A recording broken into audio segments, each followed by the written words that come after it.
Oh, we are tripping balls. We are absolutely tripping balls.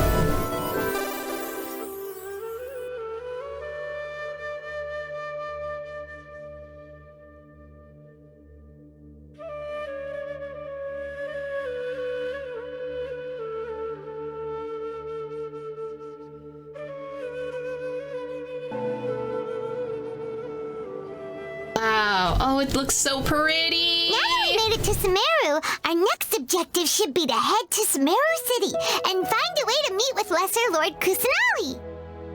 Is it Sumeru or Sumeru? Where's the accent on this? And speaking of Lesser Lord Kusanali, even though we haven't heard too much about her, she doesn't seem to be the same deity who abducted your sister. We don't know that. Maybe she's strong. Maybe she's buff. Maybe she somehow teleports and, like, transforms into a whole new being. But also, Aether, could you stop stepping in the moss or the algae, please? Please clean your shoes. But even so, people call Sumeru the Nation of Wisdom, you know. If we can get a chance to meet the God of Wisdom, maybe she can give us some useful information. All right, sounds like a plan. But, Paimon doesn't know the way to Sumeru City. Maybe we can climb up to that spot with the statue of the Seven on it. That'll give us a way better view of things. Even if we can't see exactly where the city is, at least we'll be able to check for some smaller settlements nearby. See, Paimon knows what they're... That's a person. That's a whole person. Look! There's someone up ahead! Who dat? Perfect timing! Now we can just ask for directions rather than wander around like lost adventurers. Hey there! We're not from around here and seem to have gotten a little lost. We'd like to ask for some directions. She straight up just ignored us. Excuse me? Why would you do that? Huh? Did they not hear Paimon? Hey! You over there! Could you give us some directions? Maybe you're too high-pitched. Maybe you gotta go a little lower. Hey, dude, directions, please. Oh. Bro, she on something. I don't know what, but she on something. What's going on here? There's no way she could have missed that. Oh, wait! Could she be ignoring us? How dare she? Calm down. There's probably nothing to get worked up about. Well, even so, she might be heading someplace where we could find other people to ask. Let's keep our distance and follow her. That's so creepy, Paimon. I understand your reasoning for wanting to do this, but that's creepy as hell. When we get the chance, we'll just ask someone else for directions. That's so creepy. I'd rather just go to the statue of the Seven. Through mist and smokes of dark forest dark. I can't read today. Just keep quiet and make sure she doesn't notice us. Huh? She just walked near that small waterfall and then suddenly vanished. Let's go take a closer look.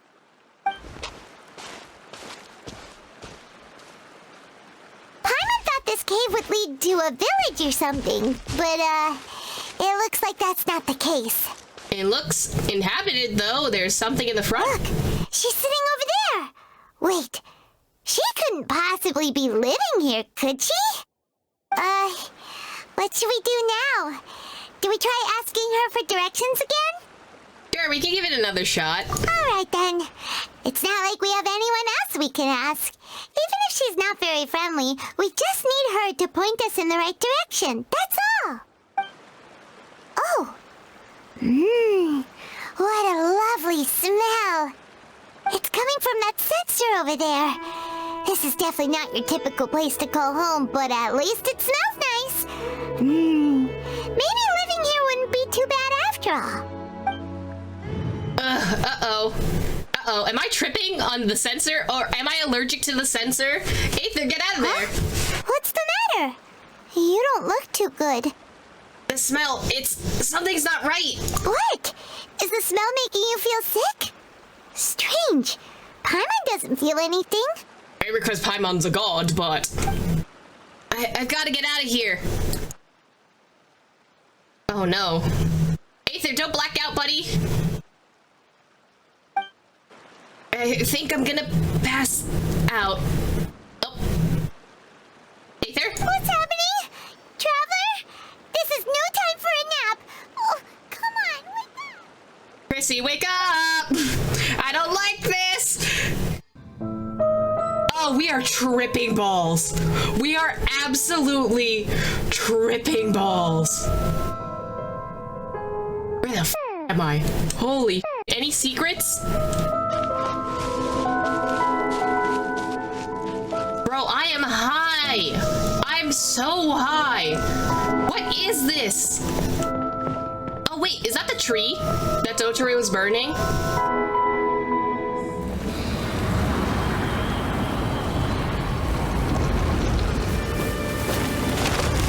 Oh, that's not good.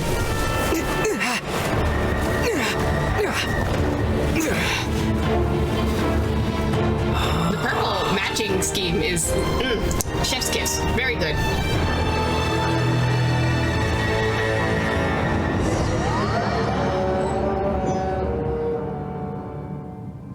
Continue following the voice. I like this. So, like, was that not was that not just a whole ley line cut off and exposed? I think so. Hello? Are you okay? Tree? Are you good?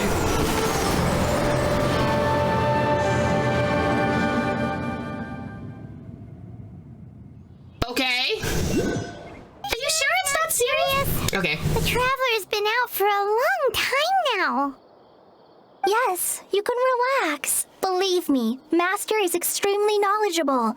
If he says that he's going to be alright, then there's absolutely nothing to worry about. Wait, why is Amber green? Oh, are you awake now? No, why are you green? Did Paimon actually bring us to someone who can heal?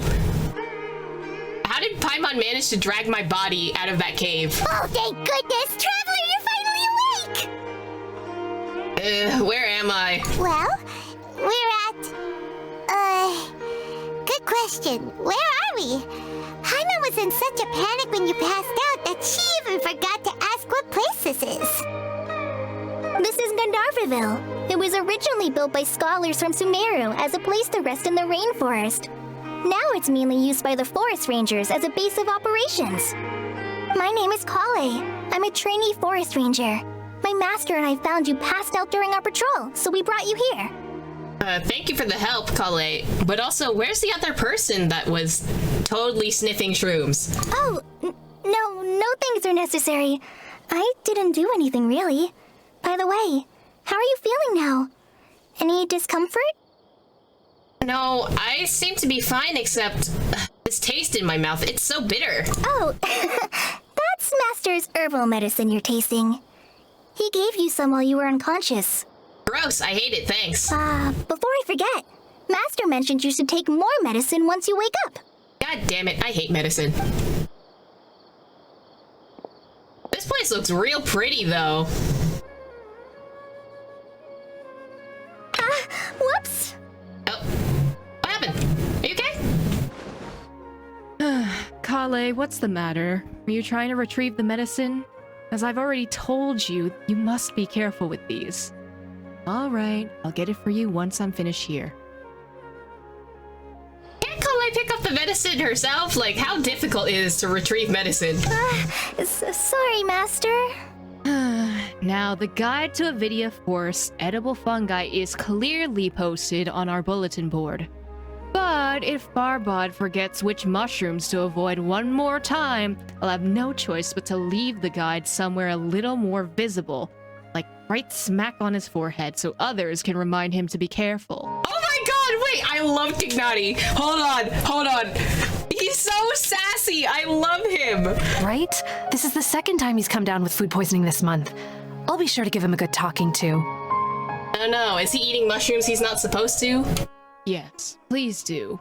If on the off chance Farbod simply enjoys having a little imaginary fairies dance before his eyes, then we'll just let him be. But the next time he requires any of our medicine, be sure to charge him accordingly. Oh my god, he's so sassy!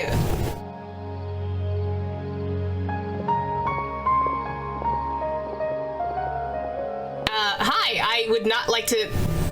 So, how are you doing? Feeling better? Yes, I did not eat any mushrooms, if that is what you're asking. Oh, this is my master, Forest Watcher Tighnari. He's chief officer over all the rangers here in Gandharvaville. I already informed Paimon about the reason you fell unconscious earlier, but now that you're awake, let me explain it for you as well. Wait, why did he say Paimon with such disdain? Like, Paimon. I already informed Paimon. Like, okay, I see that we're on the same page. I like you, buddy. It is common practice for Sumeru scholars of certain darshans to dedicate themselves to training and meditation in isolated areas, particularly in nearby forests. While meditating, they use a certain incense known as spirit borneal to help calm their minds as they enter a state of deep rumination. Okay, so they were meditating and tripping balls, and we just accidentally inhaled some, and then also tripped. In hopes of asking directions, you two followed a scholar named Hypatia into her cave. The incense you smelled inside was the spirit borneal I just mentioned. That incense typically has no effect on most people, but for a very select few, it can have profound effects on one's cognition, as you experienced firsthand. Does that make sense? Yeah, I guess that all makes sense. Very good. Now, answer me this. Did you feel anything after passing out? Say, any out-of-body experiences? Or did you see anything while unconscious? I saw a whole tree. Does that help? You describe what you saw while unconscious. Kale, let others know to stop bringing their patrol logs here for now. Oh. Uh-oh. Huh? Why? Because these two will be staying here for the next few days. They can have my room and I'll bunk with Amir. Now, get a move on and be sure to do as I've said. I guess we suddenly have room and board. I'm taking that. Yes, Master Tighnari.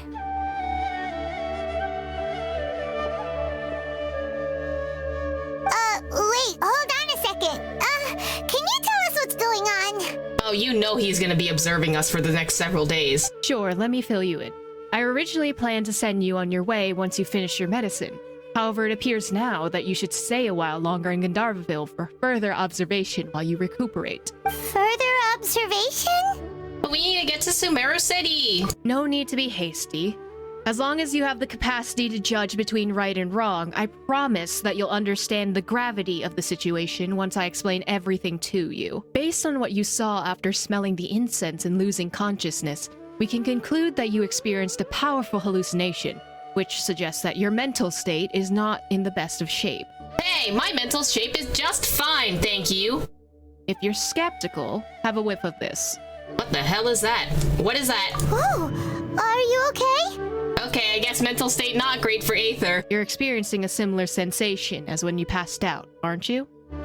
Apparently I am, but also that's a really cute bomb. Are you a friend of Klee's by any chance? So even though your condition is stable as of now, if I were to haphazardly let you leave, it's highly likely that you'll suddenly pass out again somewhere else. You know what? That's fair. You're being a good doctor. I appreciate that. The rainforest is home to many fierce animals and hazardous areas. If something were to happen to you again, I'm afraid you might not be so lucky. For now, I suggest you continue taking your medicine each day and avoid wandering off on your own. At least until you stop having adverse reactions to this kind of smell, okay? Okay, doctor. Good. Now continue resting while I fire up another bowl of medicine for you. Oh, no, don't make me eat more medicine. Tighnari, wait. I don't wanna. Seriously? We just arrived in Sumeru and we're already having problems left and right. Paimon knows we're set on meeting Lesser Lord Kusanali as soon as possible, but you really don't look too good. It'd probably be best to let you recover first. Hey! Are you even listening to Paimon? Paimon's over here worrying about you, you know. I feel it's a little weird. What's weird? You mean how you're feeling now? Yeah, but my body does feel a little weird, but what I mean is, I don't think what I saw were hallucinations. You mean the vision of tree roots and red skies you saw? But if those weren't hallucinations, what could they be? I'm not sure, but I think Aether's suddenly become a prophet. When I saw the vision, it felt as if I was standing deep underground, but red sky. Could it have been Conria? Well, considering how unique you are, Paimon trusts your judgment here. But why didn't you say anything about it to Tighnari? Why would Tighnari know anything about Conria, though? Well, okay, I know there are rumors between, like, Sumeru's, like, deeply connected with Conria, but I don't know. Seems a little weird. If he misjudged your condition, then there's a chance you could get worse, right? I don't think that's the case. He's probably not telling us the truth. Huh? You mean that Tighnari already knows that what you saw weren't hallucinations? But if that's the case, why would he try to hide that from us? Okay, if Tighnari knows already that some people can experience visions, that would explain why he's just like, oh, you have to stay. You know, I just want to make sure that you're all safe and dandy. And keep us here because if we get any more visions, then he can figure it out, I guess. We need to get to the bottom of this. Oh, Paimon gets it now. That explains why you were so quiet earlier. Paimon, I'm always quiet. What do you mean? Well, that settles it then. We'll stay here to rest up and figure out what's going on with your hallucinations.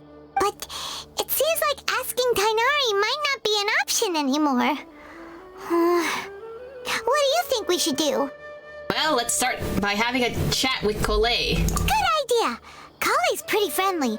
We can ask her tomorrow about what she knows regarding the Dendro Archon and customs in Sumeru. You get a night of rest. Rise and shine! Come on, it's time to go find Collei! Well, at least they don't make me switch the time. Oh, but his little office is so cute. Look at these plants. Oh, I'm climbing on the machine. Everything looks so cute here. Gandhara Village?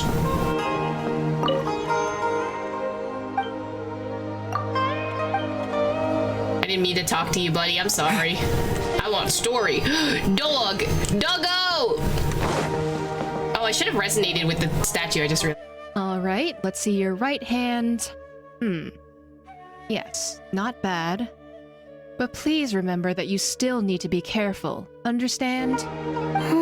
Yes, I will. By the way, Master, I still haven't received the patrol route for today.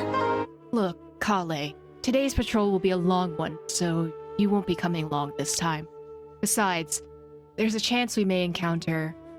well, you understand. I don't. I want to know. But I have a vision too! Am I useless to everyone now? Don't talk like that, Collei. This is not something you need to be worrying about right now. You're not helping her. Ah, there you are. Feeling any better? I feel like a person, I guess. Is there something that we can help with? Yeah, since we'll be staying here for now, we thought we might as well try lending a hand around here. Seems like you're not the type to sit back and take it easy for a while, huh? In that case, perhaps Collei could take you two for a patrol south of Gandharvaville for the day. And if you're feeling up to it, you can be responsible for cleaning the Statue of the Seven. Tighnari, we're ready to head out.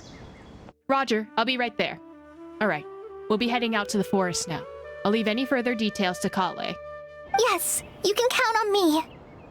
So, Collei, what exactly are we going to be doing today? Tighnari mentioned cleaning the statue just now, but, that doesn't really sound like the job for a ranger. Well, a forest ranger's responsibilities can be pretty diverse. They handle a variety of tasks, like checking the condition of outlying roads, maintaining forest facilities, ensuring fire prevention standards are met, and providing assistance to travelers and locals. She has, like, that voice of, like the PDA, like, narrations. I love it. Collei gives me, like, very, like... well, of course she gives me Amber vibes, but, like, it's very, like, oh, we're similar to the Knights of Favonius. We're kind of just, making sure everyone's okay, that standards are met, etc., etc., etc. As for Master, well, he has to handle more dangerous areas of the rainforest. Today we can perform routine checks on the pathway lamps as we make our way to the Statue of the Seven. Paimon, Traveler, this way! Sure. You can leave the following. task of checking the lamps to me. In the meantime, you two can keep an eye out for anything unusual. Of 5 Okay. dusk birds flew by. What would be unusual here is my question. Adventurers here. What are you? Nothing wrong with these two lamps. Let's move to the next ones. Oh my god! Baby! He's so cute. I want to give him a little scritchy scratch. Oh, this lamp seems to be getting a little wobbly. Let me make a note of it. Oh, these are the lamps. Oh, okay. No problems with this lamp. Good.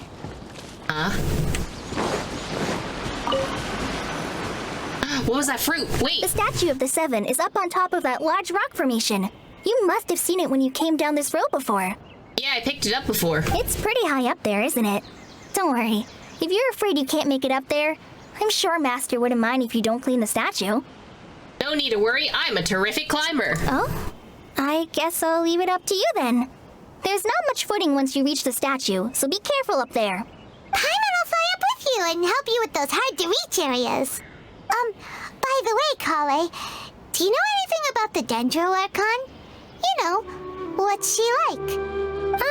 That depends. Are you referring to Greater Lord Rukkhadevata or Lesser Lord Kusanali? Huh? Greater Lord Rukkhadevata? Oh, is that the name of the former Dendro Archon? Uh-huh. Greater Lord Rukkhadevata was Sumeru's first Dendro Archon. She created the rainforest as well as the wall of Samiel around the desert. Her works provided a means of peaceful living for everyone. Whoa, okay. The first Dendro Archon. Venti wasn't the first. I lost the name of it. The Animal Archon. And I don't think Morax was the first Geo Archon either. And we know for sure that A was not the first Electro Archon. To the people of Sumeru, she's not only a symbol of wisdom, but also of power and kindness. Unfortunately, she disappeared in a great calamity that occurred a few hundred years ago. Sounds exactly like what happened to Raiden Makoto. Does it coincide with Conria? According to what Master has told me, the sages later found the newly born Dendro Archon and whisked her back to Sumeru. To celebrate the reinstatement of their lost deity, the sages dubbed her Lesser Lord Kusanali and let her reside in the sanctuary of Sarastana. Uh-huh. Then what happened? Well, and then... I'm not too sure what happened, to be honest. Huh? You're not too sure? But aren't you from Sumeru? The comics would say otherwise. Yeah, I'm from Sumeru. But... You kind of ended up in Mondstadt for a little bit, so... maybe it's difficult to discuss this topic with strangers. If that's the case, then don't worry, we understand. No, it's not that. I'm not trying to hide something from you. Besides, I don't consider you two strangers. We just met yesterday. I think you should still consider us strangers, buddy. Anyway, you two know Amber, right? Yeah, we know Amber. Wait, Amber? You mean... Like, there's no other Ambers in this entire, like, region. Amber, the outrider of Knights of Favonius, the avid glider of Mondstadt? Yes, that's her. I once lived in Mondstadt for a while, and she helped me a lot during that time. You could even say that she helped me become a new person. There's no one like Amber. She lives life to the fullest while always adhering to her strong sense of justice. She's ready to answer the call for action at any moment, but is also very understanding of others. She's like the spark that lights the fire in everyone's heart around her. Do I hear simping? If you ask me, she's a prime example of a true outrider. She's the first person anyone coming to Mondstadt will meet. You can't help but be enthralled by her charm and enthusiasm, causing you to fall in love with the lands of Mondstadt and... That's some hardcore simping, buddy. Sorry. Oh, huh? We never seen this side of you, Colette. Paimon thought the work of Outriders was a little different from what you just described, but one thing's for sure, you really like Amber. Sorry. I was was rambling on just now. It must have sounded kind of weird. It sounds like you're a simp. It's alright, Kale. Knowing that you're a friend of Amber somehow makes Paimon suddenly feel a lot closer to you. So, how do you know that we've met Amber? Well, after I returned to Sumeru, Amber and I have stayed in touch by writing each other letters. They're staying in touch. Oh, that's the cutest thing. I'm so happy about that. In one letter, she mentioned that Mondstadt was attacked by a fearsome dragon, but the city was saved by a mysterious blonde traveler and their floating companion. Well, we do kind of match that description. I knew you two were the ones she mentioned in the letter the moment I saw you. But, considering everything you've been through that day, I thought it'd be inappropriate to bring it up. Fair enough. Ah, so that's how you knew. Yep, so please know that you two have my complete trust. Really. I wish I could tell you more about the Dendro Archon, but I have been away from Sumeru for some time, and I haven't read any books. Sorry. You're good. Don't worry about it. That's alright. You've already helped us a lot. We had never even heard of Greater Lord Rukkhadevata or the Sanctuary of Surasthana until you mentioned them. Oh, I'm happy that was helpful. There is one thing I want to ask, though. Why do you two want to know about the Dendro Archon? We're gonna ask some questions and apparently help their land from being destroyed, because that is what seems to happen every time we travel to a new area. You explained the purpose of your journey to Calais. So that's why you're here. Thank you for telling me your story. Don't mention it. We are friends after all, right? We just met a day ago. Paimon's right, we're friends. Alright, we have a statue to clean. You both have my thanks. While you two are up there cleaning, I'll go ahead and inspect the forest canopy. Let's meet back here shortly. Okie dokie. I want to get those fruits. Those fruits look delicious. What are these fruits? The Hara fruit. Oh, they look like, they kind of look like pitya on the bottom and then an apple on the top. It's interesting. I'm so confused because people are acting like the Greater Lord died like 20 years ago, but not 500 years ago. Lesser Lord has been the god of all of Calais' life. How does she not know anything about her? I mean, I think that it's possible that Lesser Lord Kusanali has been like hiding away because there hasn't been that much information on her. Plus, like, considering like the Greater Lord was the founder, a lot of people would know about their legacy more than the newer person. I think Kusanali's hiding away somewhere and doesn't want to be at the forefront of attention. Maybe because either they don't want to feel like they want to, they can't live up to the expectations of the Greater Lord Rukkhadevata, or because they just generally don't want to be seen.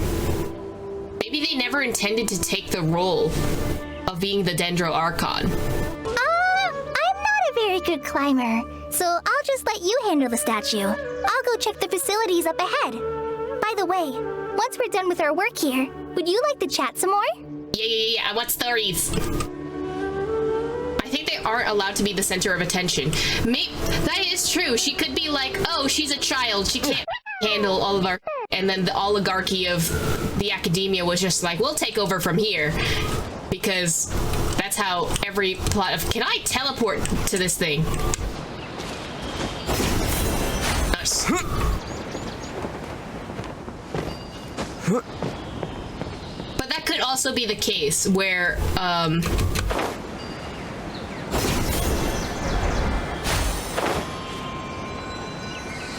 don't think it's her decision, unfortunately. I don't think it's her decision because she is literally a child and maybe academia sees her the same way. Time to clean the statue. Huh. Now that Paimon looks at it, the deity that's carved on the statue is kinda small. She's a baby. She's only 500 years old. I mean, compared to like Benti or A or Zhongli, like, of course she's gonna be a baby. Like, if Zhongli is 6,000 years old, I can understand that she's only 500. Do you think she's supposed to be Greater Lord Rukkhadevata? or Lesser Lord Kusanali? I don't like that this question's being brought up. Are you saying that this might actually be Greater Lord Rukkhadevata? I don't think that's the case, but it would be funny, right? If Lesser Lord Kusanali pulled the whole venti hat trick and said, yep, I'm gonna immediately look like this person. And then suddenly look like Greater Lord Rukkhadevata. And that's why Kusanali looks like this. That would be coincidental, I guess, but... The name does seem to fit the statue somehow. Well, anyway, we'll have to figure that out later. Let's get started on cleaning the statue. Paimon will fly up and take care of the top, and you clean everything below. You and Paimon meticulously clean the statue. Nice work. That's one clean statue. Let's head down and meet up with Kale. Kale, we're back! I love her outfit. It's so cute. Welcome back! You must be tired after all that climbing. Let's take a little break. I brought some fruit and water for us. Yeah, snack time. Yay, food! What kind of goodies did you bring? Paimon, some restraint, please. Hey, don't be a party pooper. It's not like Kale is a stranger or anything. Besides, the best way to compliment a chef is to show passion for their food. Xiangling taught Paimon that. I prepared a nice portable dish that forest rangers like to eat called pita pockets. I hope you'll like them. Pita pockets? Whoops! No! You dropped it on the ground! No, the food! Not to worry. I wrapped a few layers of oiled paper around each pita. They should be fine. Yes, snack time. Paimon nearly had a heart attack there. You enjoy the pitas together with Kale. Those pitas are amazing! You're quite the cook, Kale. Thank goodness you wrapped them in paper. Paimon wouldn't have been able to sleep at night knowing something so tasty had been wasted. You really know how to compliment the chef, Paimon. Since you liked it so much, I'll be sure to give you a copy of the recipe sometime. Yes! I'll even include all my personal cooking pointers, so you'll be making your own pita pockets in no time. Yay! Thanks, Kale! It's hard to believe someone as diligent as you could have clumsy moments too. Oh, I guess it happens from time to time. Oh, Paimon, you brought something up that's bad. Don't do that! So, Kale, don't you think that Tighnari's a little too strict with you? He won't let you touch anything without his permission. Paimon knocks stuff over all the time flying around the Traveler, but he's never said anything. Everyone has their clumsy moments.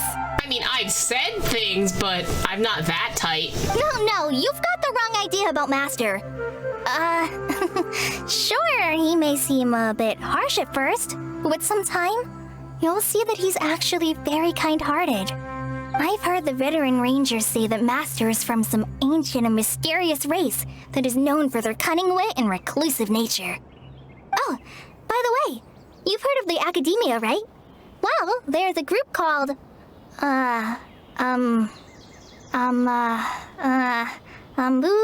something? Well, anyway, because Master does a lot of research on plants, sages from the Academia have written him many times, inviting him to take up an official position there. But Okay, Master Professor. declines their offers every time, saying, Sumeru City is too noisy. It'd be bad for my ears. I see that Hoyo knows exactly what option I'm gonna pick. Speaking of his ears, I'd really like to pet them. I know, right? I've always wanted to pet them too. Okay, so here's the plan. We sneak up behind Tighnari, and we scritch his little ears, okay? Got it, Kale? You be the distraction. Anyway, Master could have easily left the rainforest to take up a position at the Academia, but he chose to stay here instead as a forest watcher, helping the locals every day and passing on his knowledge to trainees. We're gonna run into that sage group for sure. Oh, 100%. If she's mentioning it here right now, we're running into them at some point. In fact, Master's the one who taught me how to make pita pockets. Really? Paimon would have never guessed that. I mean, he had to have survived out here for a while, right? Oh, speaking of Tighnari, he was the one who took care of you after finding you passed out yesterday. He even carried you all the way here. Oh, so he carried me here. Okay, I thought Paimon was trying to lift me with her tiny little body across the forest floor. So good to know that I was being carried by someone else. Paimon's still kinda upset, though. He kept scolding Paimon the entire way here. What'd you do? Oh no, I'm sorry. Master might have been overreacting a little. But, it's mostly because Paimon wouldn't stop yelling, "Why, oh why? Is he going to die?" It probably started to get under Master's skin after a while. You know what? I'll give this a pass. He's right. Maybe don't shout that 24/7. I understand your concern, and I appreciate it, Paimon. But that's hilarious. Hey! Don't laugh! Paimon was genuinely concerned about you. Oh, I want to give Paimon a little hug. It's okay, buddy. I'm okay. Hey! Now even Kali's starting to laugh. That's it! Paimon won't forget this. It's time for some primordial wrath! All right, Paimon. No! Don't touch me! What happened? This is why you ask for consent. Oh, Kalei, are you okay? Oh, sorry, Kali. Paimon didn't mean to scare you. No, I just... I didn't mean that. It's okay, buddy. You wanna talk it out? Kali, are you okay? What's the matter? No, I'm fine. I'm sorry. I must have startled you both reacting like that. Oh, well, it's getting late now. Let's hurry back to Gandharvaville. I think Master and the others should be back by now, too.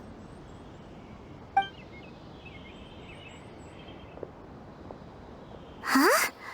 What was up with Kali just now? And why is she in such a hurry all of a sudden? Look, she's practically running back. Paimon can't even see her now. I don't think she's running. She's real slow right about now. I am dead on my... Oh, it's that person from yesterday. Traveler, you've returned. Nasrin. I'm trying to roll my R's. Nasrin. Oh, I can roll my R's off screen, but I cannot roll it on screen. Yep, we're back. Have you seen Kali by any chance? Oh, Kale? Yes, I saw her go into her room just a moment ago. Oh, okay. Guess we'll just have to wait and talk to her tomorrow then. Paimon was thinking all night about what happened with Kale, and still can't figure out what the problem might be. Maybe she's in a better mood now. Let's go check on her. I've been trying to press T. It's not working.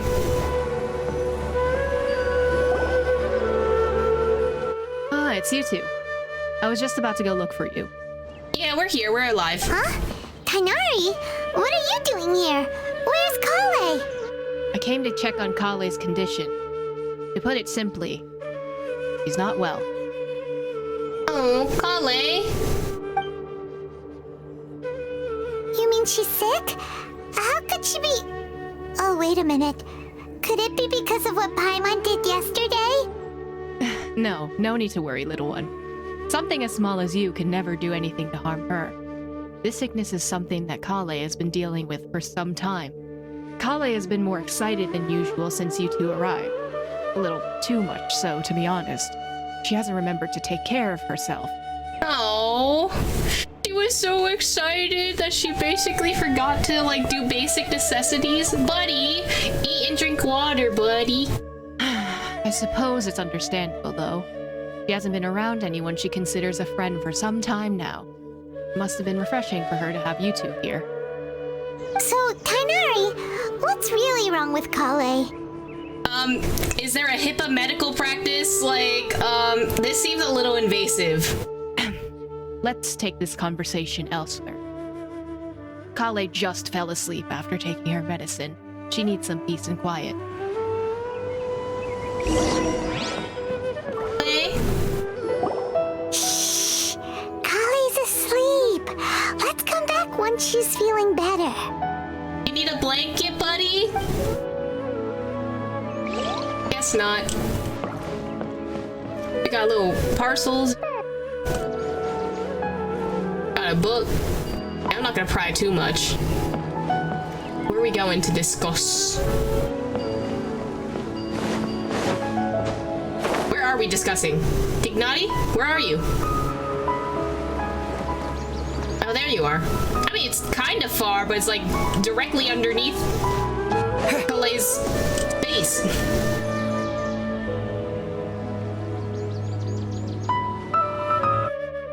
Alright, let's continue our conversation here, shall we?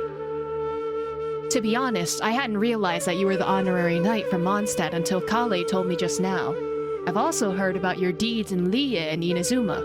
I love that the first thing that everyone, like, kind of pins on us is like, oh, you're the honorary knight from Mondstadt. Like, we haven't traveled to other places. So, just to clarify, what I'm going to tell you about Kale is not because of who you are or your past feats. Instead, I'm going to tell you because... We're her friend? Well, because Kale asked me to. Oh, okay. And honestly speaking, I was against Kale revealing her past to you. Oh. Why? Are you suspicious of us? But she insisted, saying you two treated her with sincerity as a friend. So now she wishes to reciprocate the gesture. Oh, that's really cute. LOL, so does no one know anything about what we did in Inazuma, right? Like, we essentially stopped the entire Vision Hunt decree from happening. We saved the retainer of the Kamisato clan from essentially losing his vision. We helped essentially become a therapist for the current god of Inazuma. We also rescued several islands and helped several, like, people around Inazuma with their troubles. And also we got rid of ghosts. We were Ghostbusters for a little bit. Like, we did so much in Inazuma. Does no one know? No, we're just the honorary knight from Mondstadt, I see. So, Tighnari, what exactly is wrong with Kale? You said this is something she's been dealing with for some time. Just how serious is it? Right. Ever since she was a child, she's been afflicted with a disease called Elazar. So there's a name for it now. Elazar, okay. Elazar? Yes, it's a disease unique to the lands of Sumeru. It's characterized by the dark and hardened scales that form on the body. Scales? I thought we were seeing, like, wisps in the manga. Maybe I'm wrong. I haven't read it in a while. At first, the afflicted may only feel mild numbness on the affected areas of the skin. However, as the disease progresses, one may begin feeling fatigue and even experience peripheral paresthesia. Paresthesia? Could you explain a little bit further? In its final stages, the disease strips a person of the ability to control their own body. They effectively become completely immobile. That sounds terrifying. They lose control over their entire body? Wait, hold on. So when Kale seemed to be acting a little clumsy earlier, it was because... Correct. That would be the effects of Elazar. Which is precisely why I do not want her carrying or holding anything, lest she ends up hurting herself. Okay. So, it's a neurological disease is what you're telling me? Is there any cure for Elazar? With appropriate treatment, the disease can be effectively controlled before it progresses to a more serious stage. However, there's unfortunately still no true cure for Elazar. Nevertheless, Kale's mother still hoped that there was something out there. She handed Kale over to the organization known as the Fatui after one of their members lied and said that they had a cure. Oh, so that's how she ended up with the Fatui! What? The Fatui? Ah, it appears you are already familiar with them. That'll save me some explanation. Yeah, we have one of their members in our back pocket, so, Anyway, the person who eventually rescued Kale and brought her to me for care said that she'd been given to a harbinger known as the Doctor. Oh no, here's Ilda Torre. I have no idea how this doctor managed to do it, where her case of Elazar was completely stable for all the years that Kale was with them. Okay, so Dottore experimented on Kale, right? And that's the dark wisp that we were seeing in the manga. However, Kale's days with the Fatui were anything but pleasant. I mean, are you surprised? Kale is a resilient individual and always tries to appear cheerful. But her experience with the Fatui has left deep scars. Even now, she can still feel deathly afraid of someone touching her. Oh, baby. Oh, Paimon had no idea Kale's been through so much suffering. Oh, by the way, Paimon, Kale wanted me to tell you that she's sorry for scaring you yesterday. She also wanted both of you to know that she's sorry for hiding her illness. That's okay. I mean, you choose whether or not you want to disclose that to people. She doesn't need to apologize. None of this is her fault at all. Yeah, in fact, she has PTSD from her time with Dottore, like... Oof. Well said. I hope you'll get a chance to tell her in person the next time you see her. Kale once thought that it would be impossible for her to have any real friendships. I trust that you two will never let my trainee experience such emotional pain again. Don't worry, Tighnari. We'll take good care of her. How's Kale's condition now? Well, it's not too serious at this point. She overexerted herself the last couple of days, which is what led to her breakdown this time. As long as she has taken her medicine and gets plenty of rest, she should get better. Though, I must admit that Kale's condition was much more stable when she first arrived here in Gandharvaville. Listen, I don't know what Dottore did, but... whatever he did must have had a price, right? Especially if she now developed PTSD. She was interested in the work of the forest rangers the moment she saw us. I could see that she was serious about learning, so I felt compelled to ask her to join us. When we finally get to Tighnari, Kale is gonna be in my party for revenge, as you should. Kale can finally beat the out of Dottore. Her stamina has gotten much worse recently, though a moderate amount of physical exercise is always necessary. I'm afraid the long-distance patrols are a little too much for her now.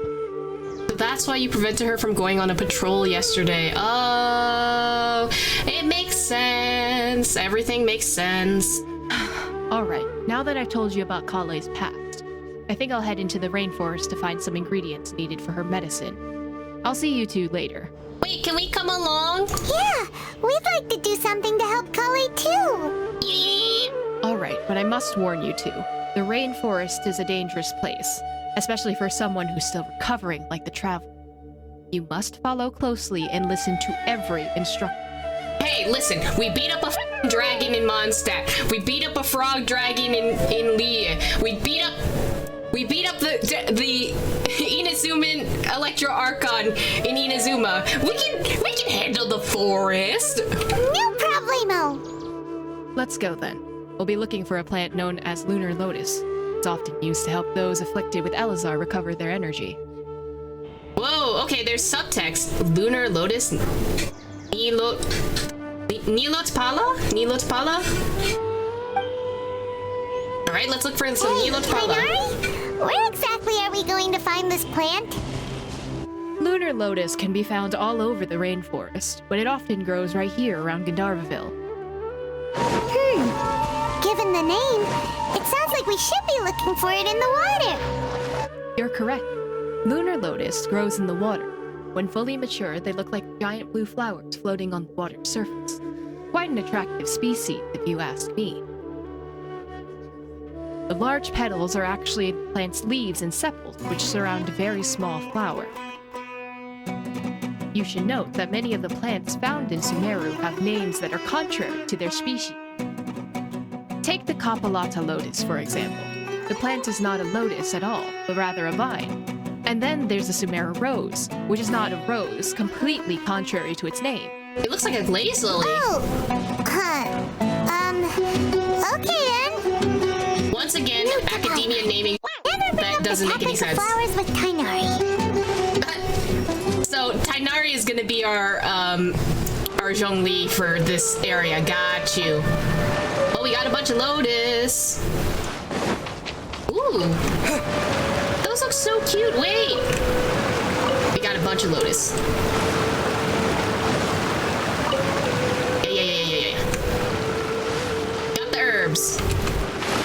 go. Yeah. We got herbs. There should be lunar lotuses growing somewhere in this area. Let's split up and begin searching. If you can manage to gather 4 of them, that would be sufficient. I picked up 5! We'll rendezvous here once you gather the needed amount.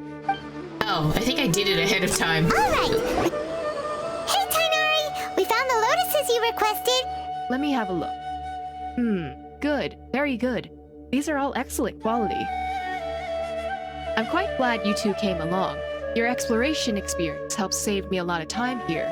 It seems we even have enough time to stock up on some other things I need. Hey, Tighnari!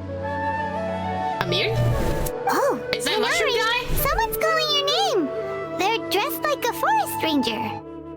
Ah, yes, that's Amir and the others. But didn't they just set off not too long ago? What are they doing back so early? Let's go find out what's going on.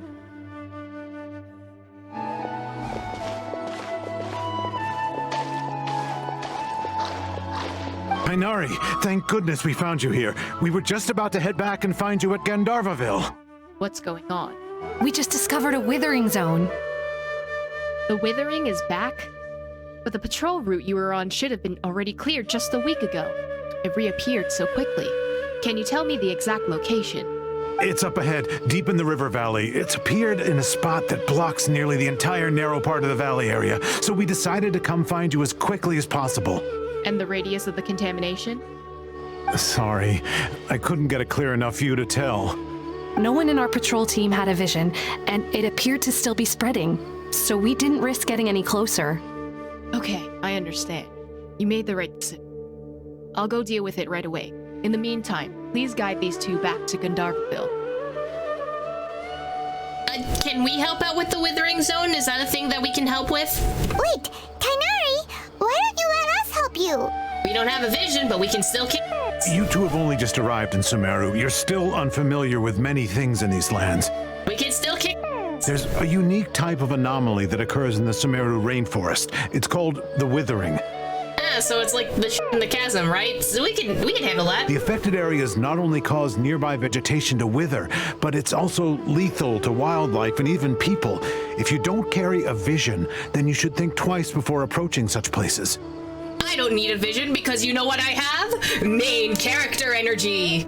Yes, Amir is absolutely right. I wasn't kidding when I said that the rainforest is a dangerous place. As Amir said, only someone with a vision, that is, the power to manipulate elements, will be able to resist the withering's corrosive effects for a time. That's right. If any of the forest rangers without a vision come across a withering zone, we first make a record of the location and then have a ranger with the proper abilities deal with it, like Tighnari here. Only someone with a vision can venture within a withering zone and find a way to deal with it. So I might be able to help with this because I can control the elements. And I mean 4 of them at the moment. But you don't seem to carry a vision. Watch this, poof. Don't worry, he may not have a vision, but he's a real pro at using the power of the elements. It seems like the rumors about you are true. In that case, alright, you two may accompany me. Damn, you're not even gonna test like, oh, let me see that you can control the elements or something. Alright, we're going. We typically only teach visitors how to identify the withering zone as they're about to leave Gandharvaville. We'll make an exception today and show you what it looks like up close. To be fair, we will leave at some point. Alright. Let's go to the withering zone.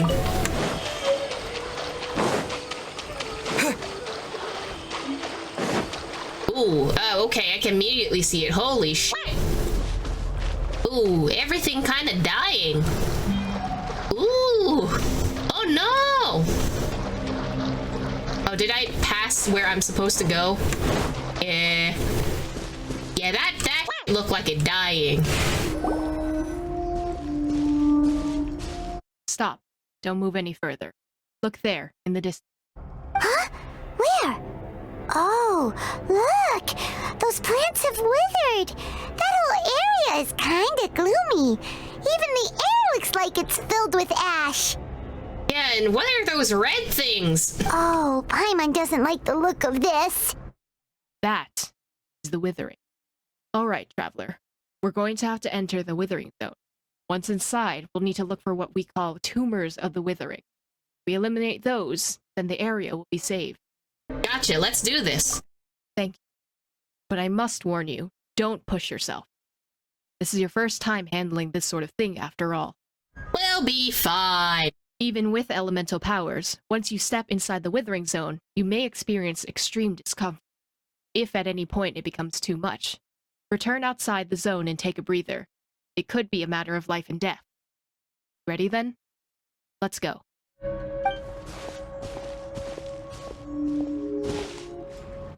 First, we must locate any branches sustaining the withering zone. Don't know what I picked up, but it's fine. Oh no! It's exactly what, like the, Clear the Dendrogana and then attack the thingy. I'm attacking... Which thingy am I supposed to attack? Oh, you mean this thing?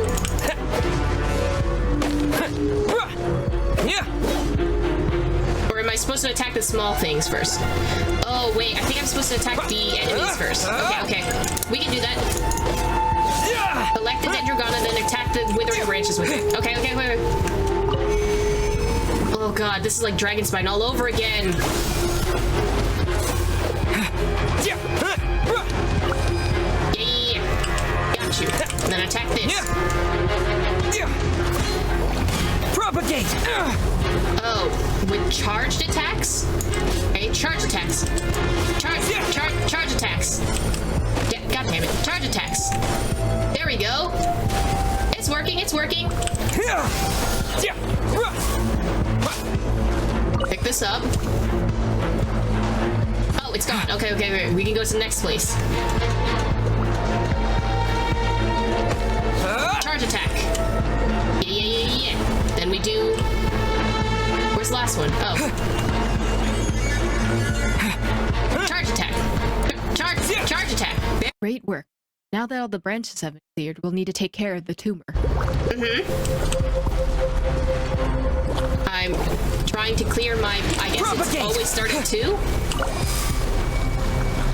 Oh, that's a big mushroom. That's a big mushroom and I don't like that.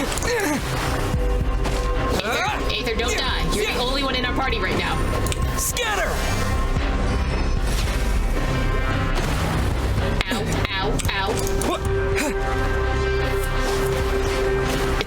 It's fine. You bring these. Bring them over here. Owie. Propagate! Whoa, I can use the burst? Hell yeah, let's go. Spring forth!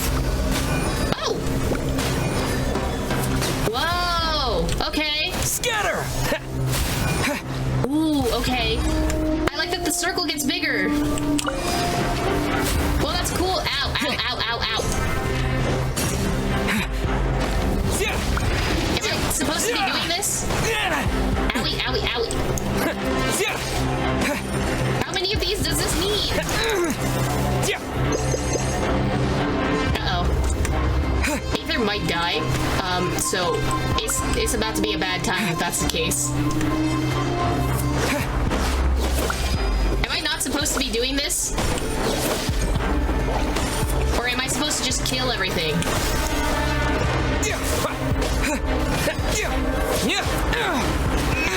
No! Aether! One long, angry line later. And suddenly everything is alive! We did it! Everything's returning to normal now! Yes. Thanks to you two, we were able to quickly restore this area back to normal. So are you telling me that those witherings are like mirages or something like that? Tighnari, you make it sound like we did well, but why does Paimon have the feeling you're worried about something? I mean, he was saying, like, right? But it came back very recently, like, faster than it was before, so... It's that obvious, huh? Alright, it's like this. Recently, the rate at which the withering zone appears has been increasing. Even though we were able to quickly clear that withering zone, it won't be long before another one appears. If that simply meant more work for me, then that wouldn't be an issue. But it's far more severe than that. The withering is leaving lasting effects on the rainforest itself. That's not good. For instance, Even though we cleared out the withering zone, many of the plants that were affected will not recover. This presents a crisis for the ecosystem itself.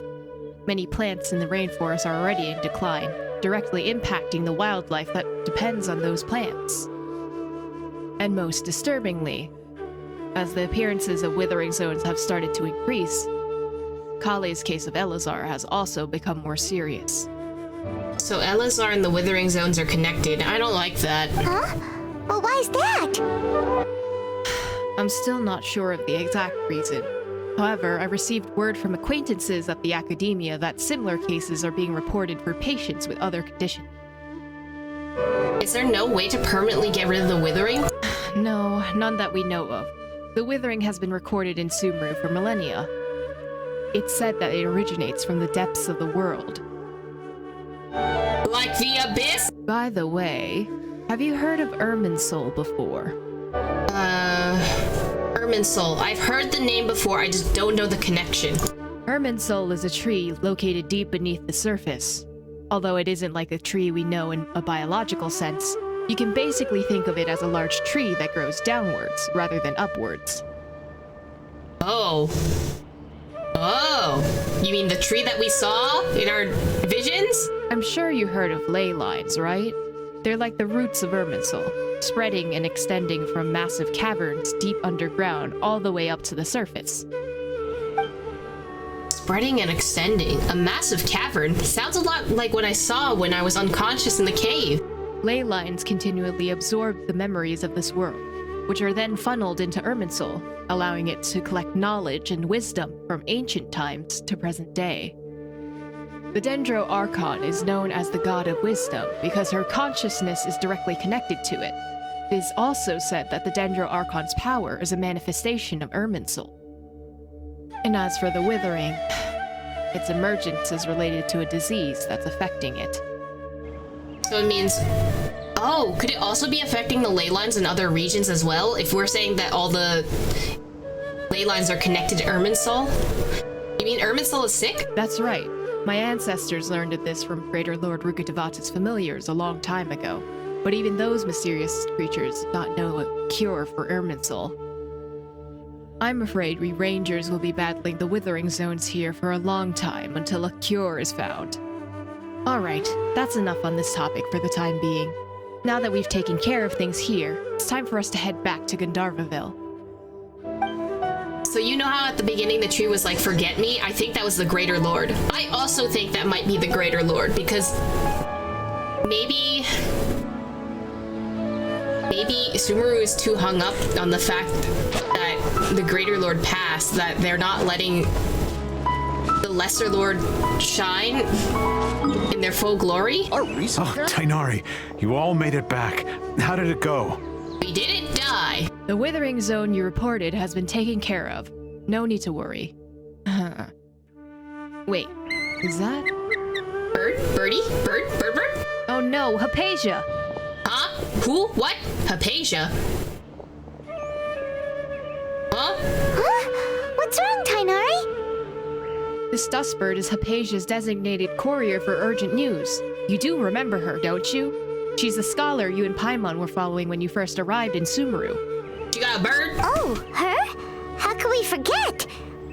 So did something happen? Let me see what's written in the letter first. So what's it say? And what's with that weird expression on your face? Just let Paimon read it. It looks like it wasn't that urgent and he's annoyed about it. Huh?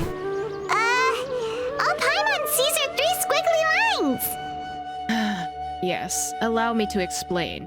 After we brought you from Hypatia's cave to Gandharvaville, Hypatia resumed her meditation. She must have just finished. It's been nearly 3 days since she had anything to eat, and it appears she's forgotten to prepare some rations. This letter is her asking us for help. We need to go. This is why you prepare food before you do something. What? You mean she's been sitting there for 3 days?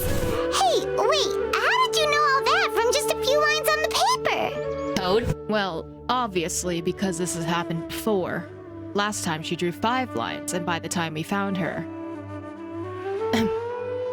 Well, I'd prefer not to remember that.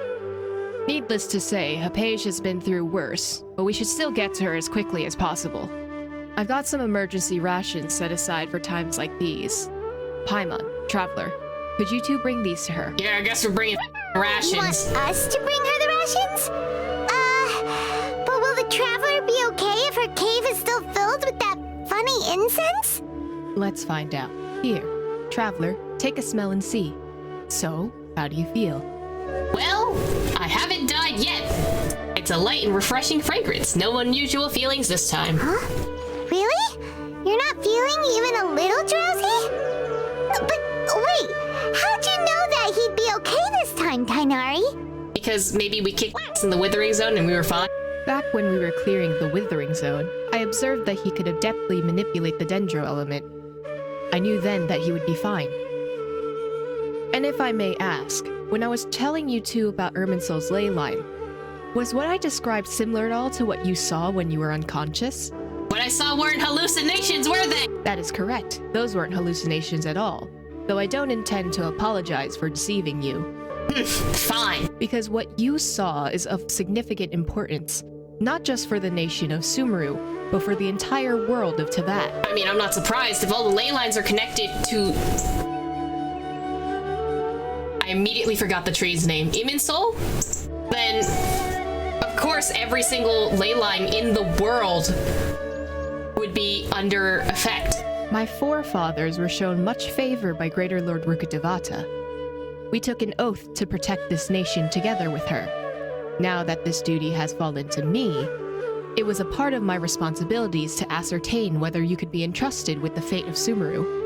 I mean, we already were entrusted with the fate of 3 other locations. What's another one, you know? Apparently we're just carrying Teyvat on our shoulders while we look for our sister. Now, after seeing you in action with my own eyes, you have earned my confidence, and I no longer feel the need to hide any secrets from you. Sounds like you're going to be hiding some secrets while also saying that you're not going to be hiding some secrets. So, what exactly is it that I saw? When you passed out, your consciousness had connected directly with Irminsul. What you witnessed were actually real memories contained within Irminsul itself. Oh. I would try to tell you more, but it'd be better if you went to ask Hypatia instead.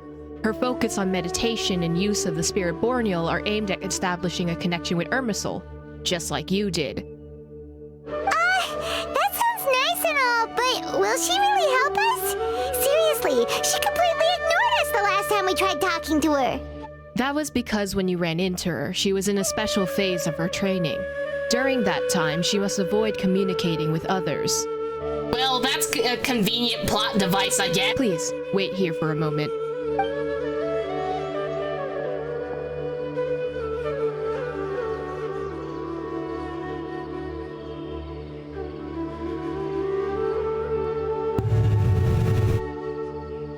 Look at that bird. It's so cute. Oh, bird gone.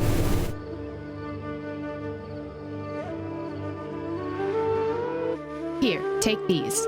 It's a meal I packed for Hypatia, as well as some other ingredients. I'm sure it'll come in handy. Also, here's a letter that I would like you to give to her. Just show it to her, and she'll answer any questions you may have. Thank you. No, I should be the one thanking you. You've both been a great help these last few days. Hypatia should still be in the cave. Let's go inside and see how she's doing. All right. Hello?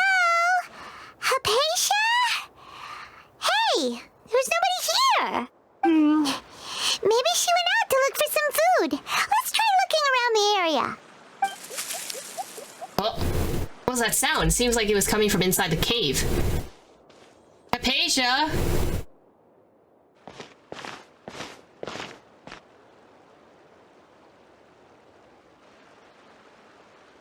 You there, buddy? Oh, it's Hypatia. Is she okay? Oh! What was that? Oh my god, his little legs! Oh! Oh my god! That is the cutest noise I've ever heard in my life! Oh! What happened? Why is it all blurry? Bro, did that thing knock us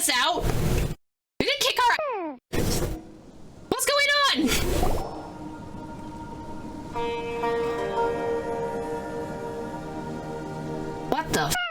You are. What the f was that?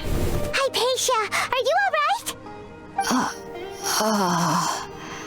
So hungry. Eat water. Damn, how's she doing that while face down on the ground breathing in dirt? She somehow has more energy than I expected. There's no way we can get her to eat in her current condition. Let's try finding some water first. Huh? Wait, why does it look super foggy outside all of a sudden? Anyway, let's go look around. This is the place with the chest.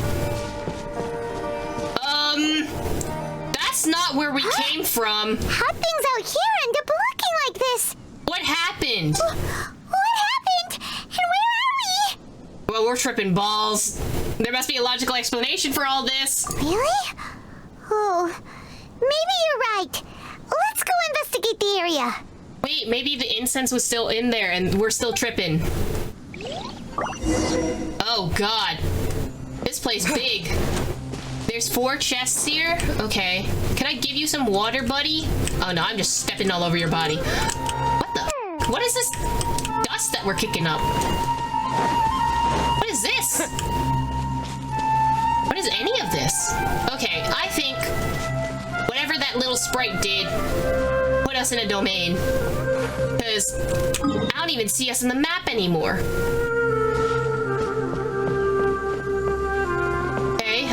Okay. We'll be fine. Everything's fine. Nothing is going wrong. I don't even see myself on the map. Whoa, a chest. Money. Wow, this place is huge. I'm kind of glad we brought a team that There's works. something off about that cave. Let's think of a way to get over there and have a closer look. Who knows? Maybe we'll find a lead of some kind. Oh, tiny little mushrooms. Oh, they're going to kill me. Burn. There is no escape. Quietly now. Scatter!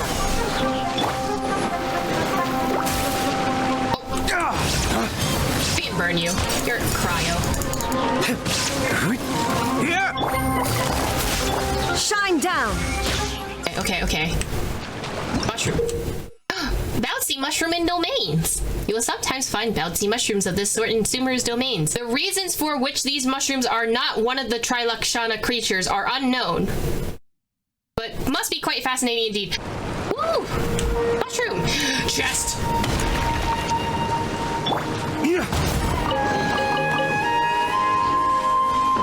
Aw, he didn't say his voice line. Huh? Why aren't you bouncy? Why is this one bouncy but not the other one? Why are you suddenly not? Oh, there we go. Gotta boink. Yeah. Boink. Uh-oh. Oh, platform. Wait, I think I was... Okay, he's going up. Okay, so it seems like I can only do that while I'm on the ground. I'm assuming we're gonna have to go that way. But if I don't, chat, just remind me, okay? Huh? What is going on? What the...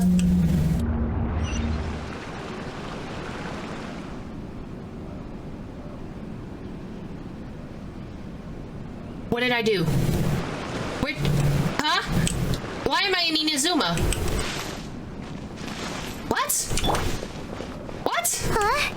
What happened just now? Why'd everything around us suddenly change? Why am I suddenly in Inazuma? There's a chest somewhere here. Okay, gotcha.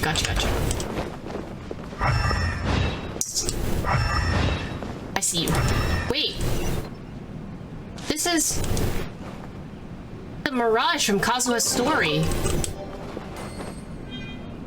Whoa, hold on.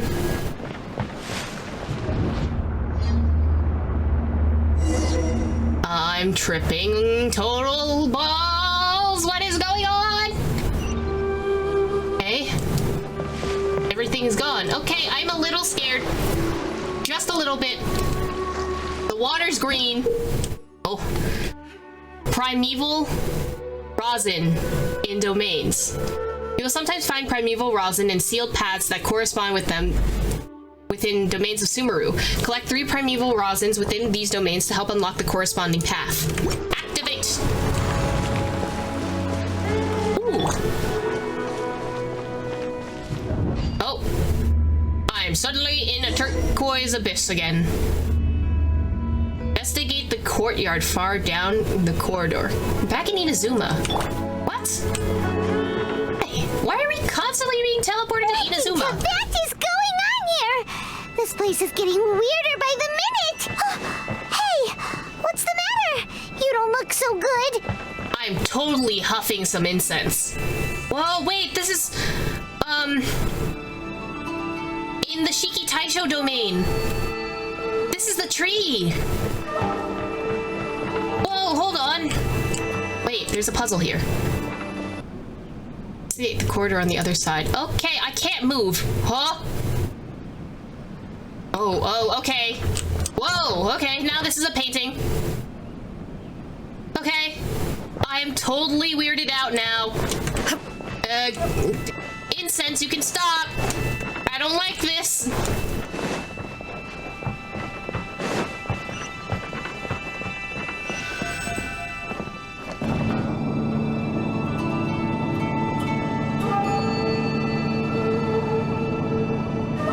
I'm very scared.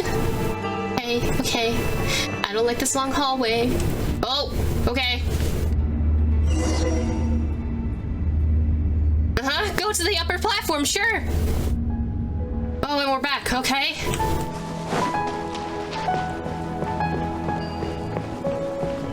Hello, glowing flower. This looks a little bit reminiscent of that underground area in Konomiya. Not in Konomiya, in Watasumi Island. Where do I have to go? Oh. Whoa, who's that?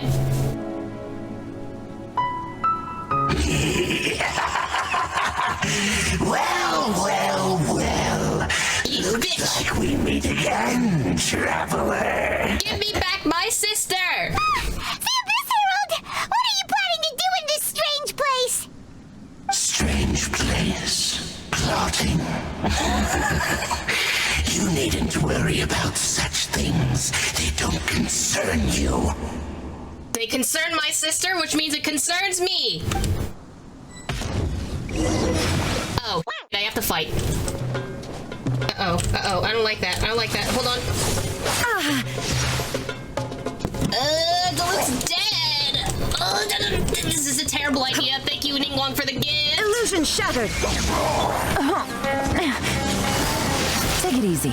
This wasn't the best idea. Terminate! Burn! Shine down. Busted. Chop. Game's up. Fun's over.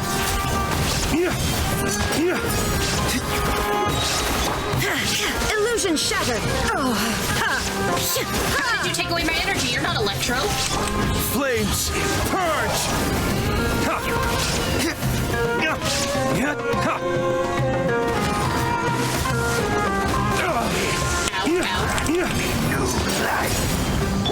Inazuma shines eternal. Shine down. Ha. Wait, why is this thing not going down? Do I need Dendro? Guys? Uh-oh. Why is that not working?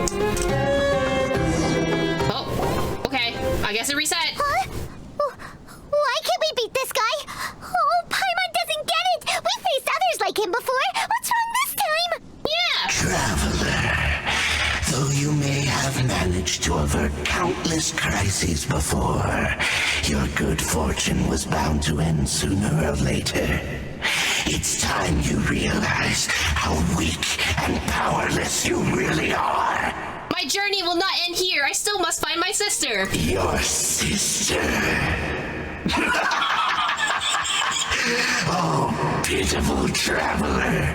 Are you really so ignorant? Or are you just living in complete denial? Her Highness has long since forsaken you. Your meager existence in her eyes is that of an annoying bug, only to be stepped upon. Damn, like, I know you can get beef with your siblings, but, like, I don't think that's the case. The bonds of love and family which drive you to find your sibling are utterly gone. Your journey is meaningless. I think you can, suck my dick. But don't you fret now. Today will be your last. Now die! Never! Oh,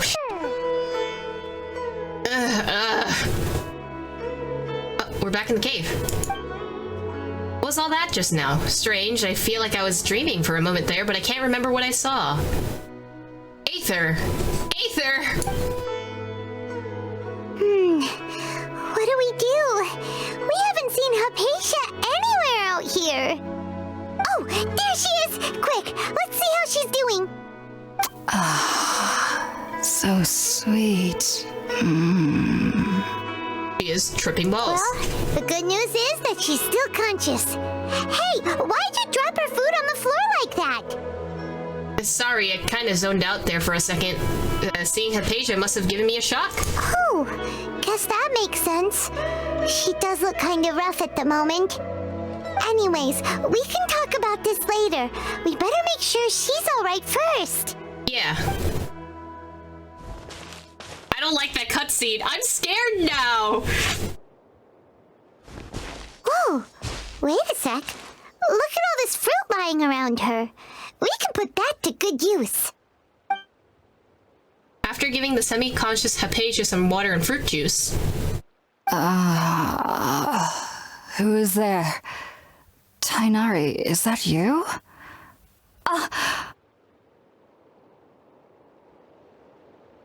Huh?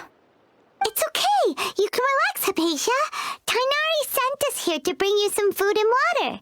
Here, we have a letter that he asked us to give you. Give Hypatia the letter from Tighnari.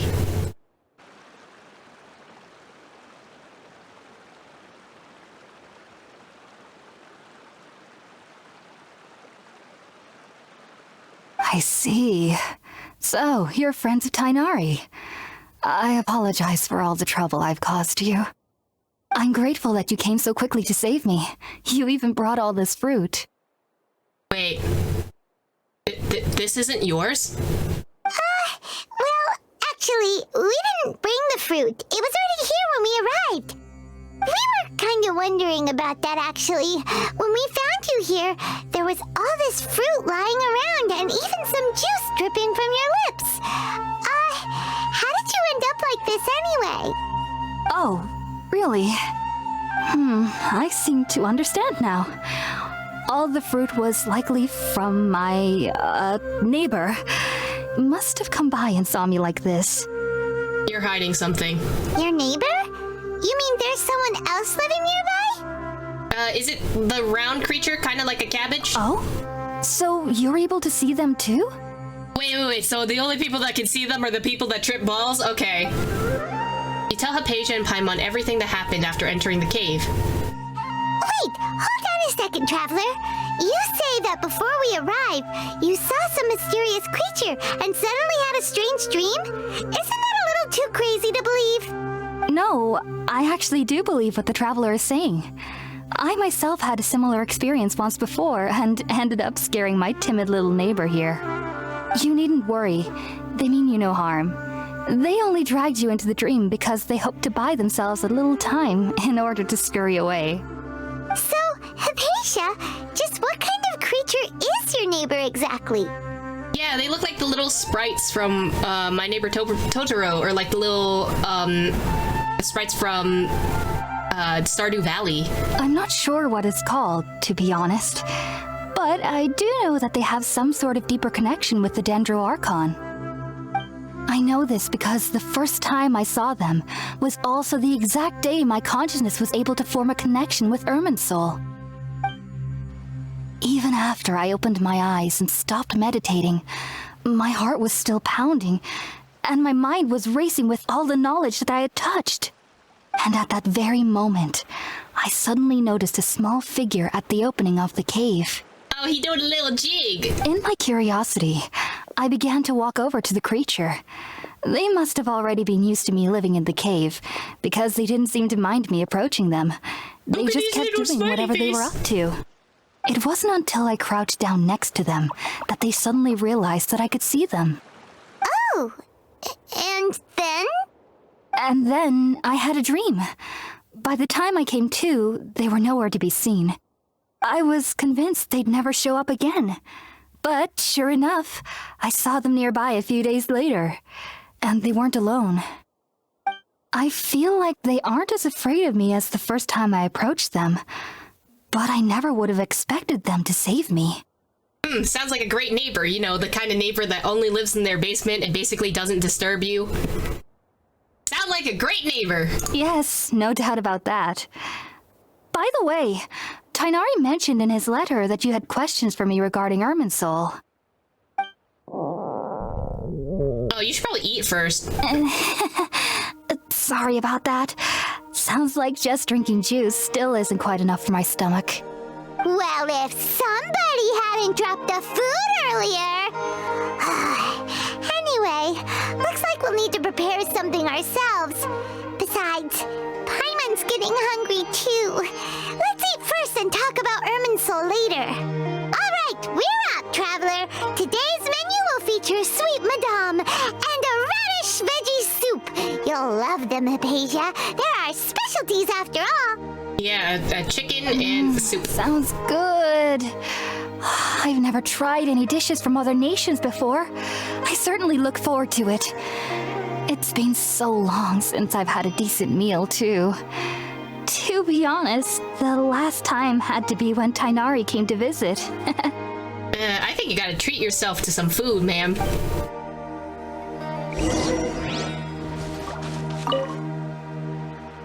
Are you already finished cooking? Smells delectable. I'm truly thankful whenever I can enjoy a proper meal like this. Cooking really isn't my forte. That explains why you don't feed yourself. Oh, it's part of the quest item? I thought I had radish veggie soup, that's why. What's this? Thank you for the carrots and veggies. Where do I cook? Where's the cooking pot? Oh, right here. All done! Let's use the empty box that Tighnari gave us since we already washed it. Oh, it smells amazing! And the box is a nice touch too! Let's go serve this up and start eating with Hypatia! Yeah, food time! Food time, food time, food time, food time, food time, food time, food time! Are you already finished cooking?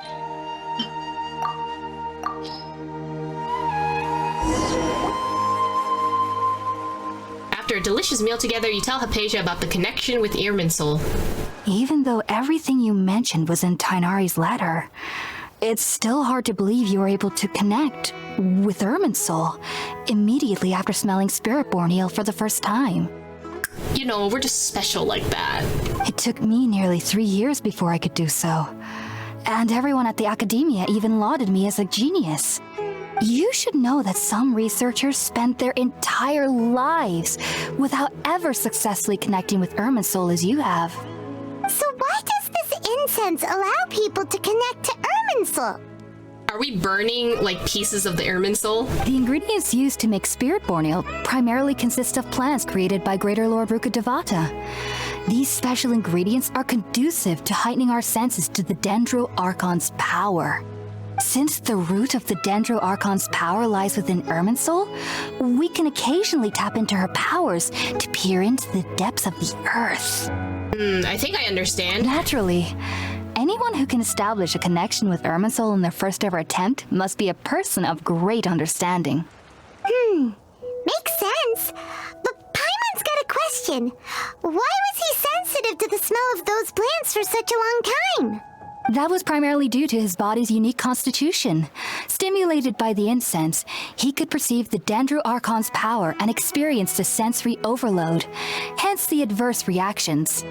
Taking in any scent similar to the ingredients of Spiritborn Ale would cause adverse effects. Not to worry though, it appears you've already fully recovered. Technically, your body should still be sensitive to the powers of the Dendro Archon, but unless you're using intentional meditation techniques, the scent of Spiritborn Ale should no longer trigger such reactions. But we weren't meditating and we were fine. This is very weird. Well, that's a relief. I must admit, I am quite envious of your abilities. Even if it meant suffering from pounding headaches for the rest of my life, I'd consider it worthwhile so long as I could connect with Irminsul at will. Whoa, you're really serious about this whole thing, aren't you? I am a researcher after all. As a member of the Ritaoist Archon at the Academia, my main area of research is the stars and their connection to the fate of living beings. But there is still so much we don't know, especially regarding the mysteries that lie in the starry skies. I mean, you can ask Mona about that, but not sure how much that will help. Which is why I must turn to the all-knowing Irminsul for answers. If only my perception wasn't so limited. Unfortunately, I cannot guarantee that my every attempt to attune with Irminsul will be successful, or that doing so will leave my consciousness intact. I am currently in the stage of training known as Satyavada life. Many researchers in Sumeru have lost their minds while seeking to attune with Irminsul during this stage. That's not great. Sages have said that Irminsul contains divine knowledge, and touching such knowledge without the proper preparations and abilities will only lead to one's mind caving in on itself. That's why we meditate alone. We need to ensure that our minds will be calm while minimizing the possibility of involving anyone else. Whoa, so knowledge from Irminsul can be super dangerous. Aren't you afraid of the risks, Hypatia? Of course I do, especially during nights that are pitch black with no moonlight, and dead silent without even the sound of insects. However, I've been feeling better as of late. I don't get as scared anymore knowing that I have a little neighbor living nearby. I believe that being able to see them is a sort of blessing from the Dendro Archon. But what's strangest of all is that they're clearly an envoy of the God of Wisdom herself, and they have the curious power to make people dream. What's so strange about that? It doesn't sound so out of place for a divine being, does it? Wait, didn't they say that Sumeru was a dreamless land? What do you mean they can make people dream? Well, it's strange because nearly nobody in Sumeru can ever dream. Ah, well, there's the answer. Oh, is that true? Yes, well, to an extent. Only children can dream in Sumeru. Adults, however, never do. The sages say that wisdom implies rationality, but that which occurs in dreams is often neither rational nor logical. It reminds me of a dream that I saw from the Ariana. It was big, chaotic mess. Yes, if one struggles with anxieties, those emotions could influence their dreams. The fact that the people of Sumeru do not have dreams is seen as a blessing by the sages. They believe that Greater Lord Rukkhadevata, the God of Wisdom, is keeping us away from the foolish delusions you encounter in your sleep. I was born into a family of scholars in Sumeru City. Ever since I was a child, my parents would always tell me that I'll know I've grown up once I stop dreaming. I studied hard, enrolled as a student in the Academia, and went on to become a researcher.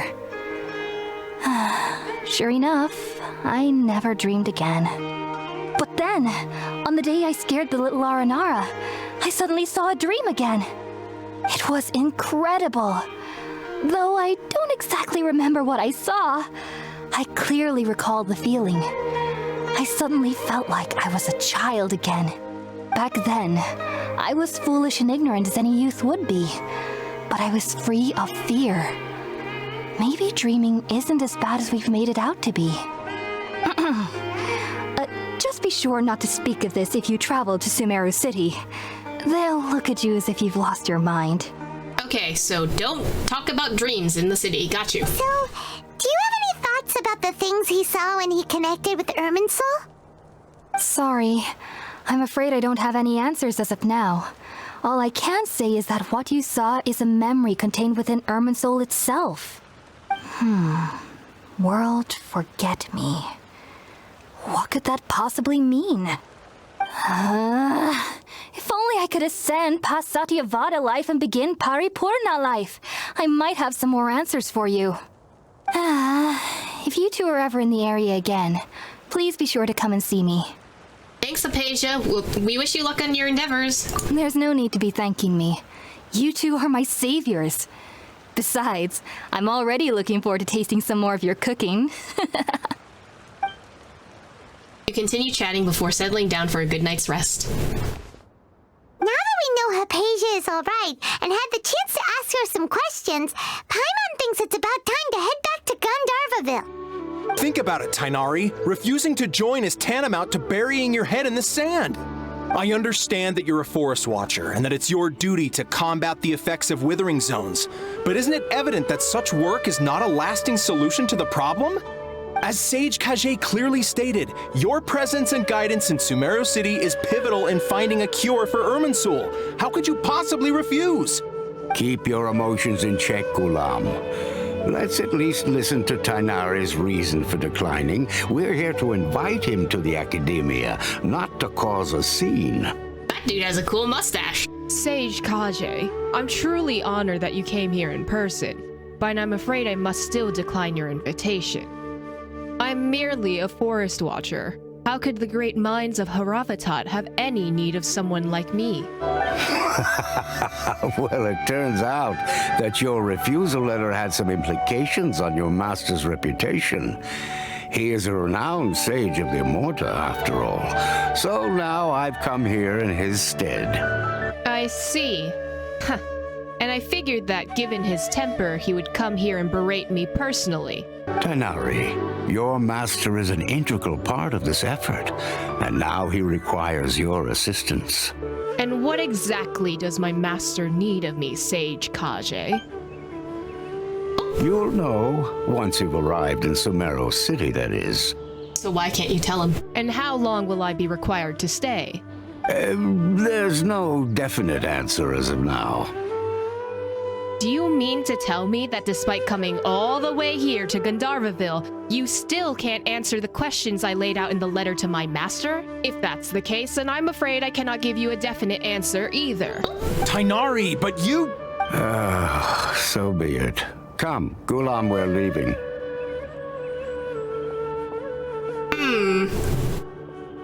Okay, I like sassy Tighnari.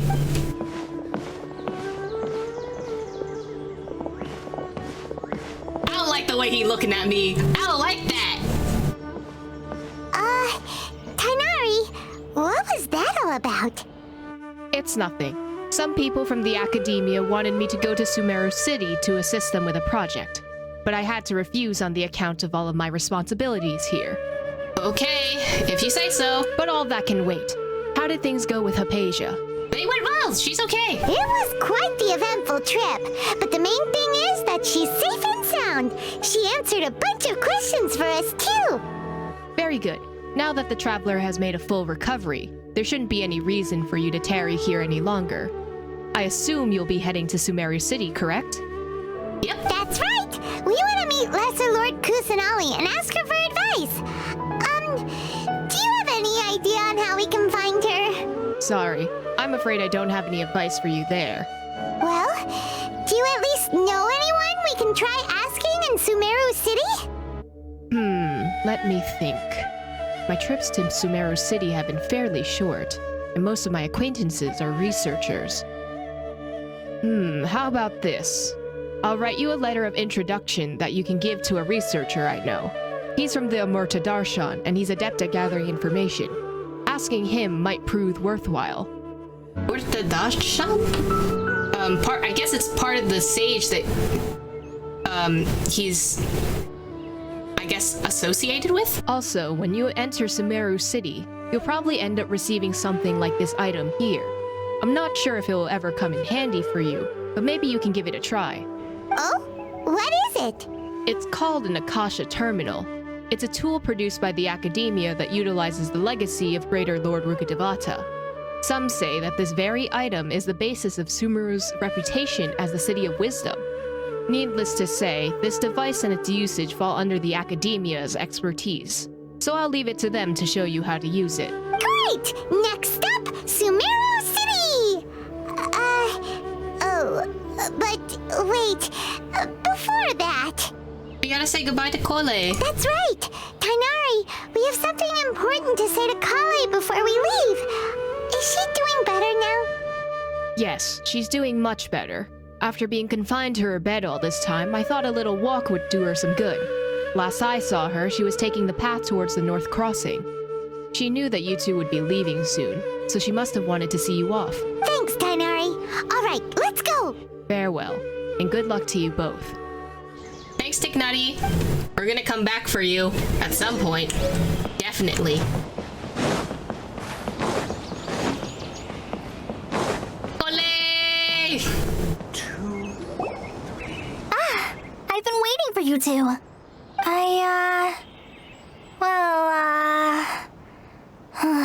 Never mind. I guess I should just wish you two a safe and successful journey. Thanks for waiting here just to see us off, Kale. We're headed to Sumeru City. We'll be back to see you soon, Kole. Don't worry about me. I can take care of myself. My condition won't be getting in the way of my duties. I want to be a forest ranger after all. It's up to me and the others to protect the rainforest here. And, I'm sorry. I should have told you both about my condition when we first met. I just wanted you two to treat me as a normal friend, not some girl that needs your sympathy. Well, we still consider you as a friend, and that doesn't matter. But I guess now I understand that the most important thing is for friends to be genuine with one another. Just because you have a condition doesn't mean we can't be your friend. There's no need to apologize, Kale. We should be thanking you for trusting us enough to be your friends and sharing your past with us. We're probably still gonna worry about your condition, but that's because we're friends and we care about you. Thank you. That means a lot. Before you leave, I have something for you. Oh? What is it? It's my recipe for pita pockets. I told you that I'd give you a copy, remember? My handwriting is a little, messy, so please don't laugh. Yes, recipes! Yay! Thanks, Kale. Now we can eat those scrumptious little pitas whenever and wherever we like. I hope that whenever you eat them, you'll both remember your time here in Gandharvaville. Of course we will. Well then, I, trainee Forest Ranger Kale, bid you both farewell. Please visit Gandharvaville again. The Rangers will always be ready to assist you here. Oh, that's really cute. Yes, and we have the recipe for pita pockets. Ooh, what are these? Ooh, peaches. Oh, they're so cute. Oh, those look so good. They look so tasty. All right. So I have some thoughts. I think that the plot is going to be of Rukkhadevata wanting everyone to, like, essentially, like, let Kusanali take over as, like, the Dendro Archon. Because from what we were hearing from everyone's just like, oh, the greater, Rukkhadevata, oh, all hail, basically. And no one that we've talked to has said anything about Kusanali, who is the current Dendro Archon. So I think the whole plot with the Ermsel tree is that we're gonna have to try and help Rukkhadevata essentially let Kusanali become the rightful Dendro Archon of now. And we're essentially going to have to kick Academia's ass about it because they're stuck in their ways and they're just like, oh, things must be this way, and the greater Lord Rukkhadevata is the one that did all this and this and this, and we must still revere them, blah, blah, blah, blah, blah. But if Kusanali isn't worshipped, they're not going to be able to control the ley lines anymore. They can't control the ley lines, the withering keeps happening. If the withering keeps happening, the forest will get destroyed. And if the forest gets destroyed, the Torre can do whatever sick, like, tests he can on the forest itself, and essentially maybe try and draw out the Dendro Archon's power, and then yeet the Gnosis for Snezhnayan gains. I feel like Sumeru is also a containment zone. Yeah, I feel like if things get worse from here, then the rest of the world will be affected. Because remember, the Irmsul tree is connected to the ley lines. And everywhere we've gone to so far has ley lines that are very important to different locations of different parts of the region. So if the Irmsul tree gets affected, the entirety of Teyvat could also be affected, and it could spread. Yeah. So if we don't stop this now, the rest of Teyvat could be in danger. Everyone's got these weird earpieces. What are they? Sumeru City! We finally made it! Oh, did you see that? Oh, when that most fade people entered the transition. city, something on their heads lit up. Huh? One moment, please, you two. It appears this is your first time visiting Sumeru City. I wonder how you could figure that out. Oh, yeah, that's right. But how did you know that? We don't have the weird earpieces, Paimon. Because there's currently no information on either of you in the Akasha. Or that, I guess. Are you collecting? Are you a data miner? Are you collecting information on me? That's a little sus, dude. But no need to worry. That won't prevent you from entering the city. In fact, the Academia conveniently provides each traveler to Sumeru City with a device. This sounds like data collection. Can I opt out of this? Perhaps you two have heard of the Akasha before. It's our beloved Greater Lord Rukkhadevata's lasting legacy, a treasure trove of collected knowledge. No, I have no idea what you're talking about, dude. After centuries of tireless research on the Akasha, the Academia created one of its most ingenious inventions, the Akasha Terminal. As long as you are within Sumeru's borders, you may use an Akasha terminal to connect directly to the Akasha and access any knowledge you need.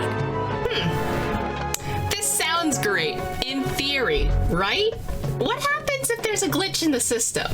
I should mention that due to technical limitations, the operation of Akasha terminals will be much smoother and more effective in large cities such as Sumeru City and Port Ormos. Oh, so this is the thing that Tighnari was telling us about.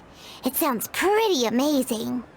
You two are quite fortunate. Until recently, it was standard practice to only issue Akasha terminals to outlanders who spent an extended amount of time in Sumeru. However, this policy was recently changed, and now all travelers are issued one upon arrival. But why? Here are your Akasha terminals. Please handle them with care. I'm a little bit suspicious. I mean, it sounds like a great thing, right? But great things, even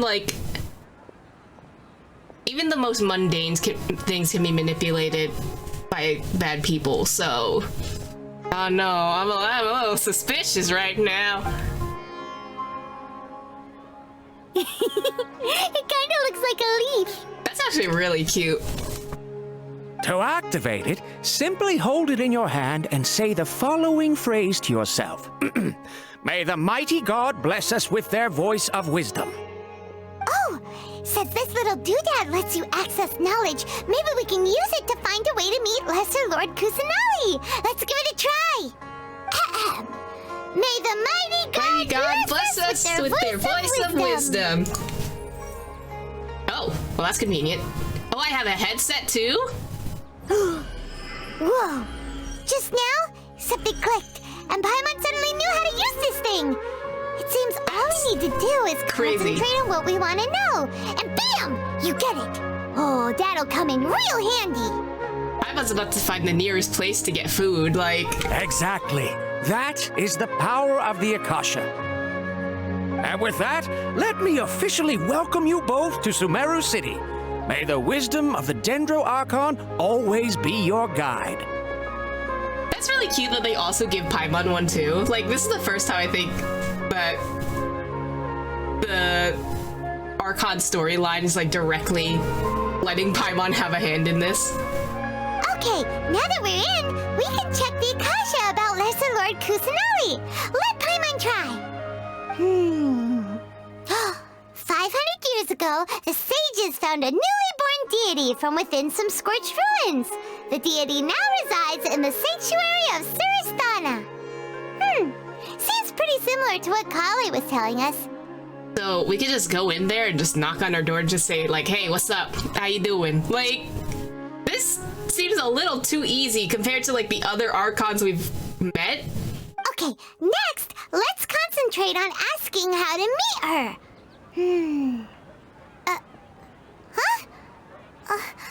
Paimon doesn't sense anything. So... The Akasha didn't respond to Paimon's question. So does the Akasha work like Google? Like you can only search certain queries? Same thing happened to me. Oh, come on! Focusing on this question feels like when you have something you're trying to remember and it's on the tip of your tongue, but you just can't think of it.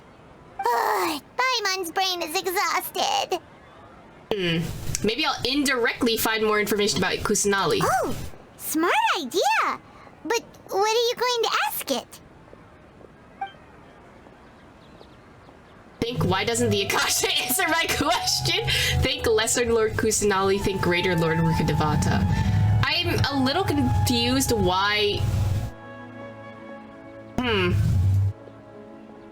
I kind of wonder why they keep pitting these two characters together.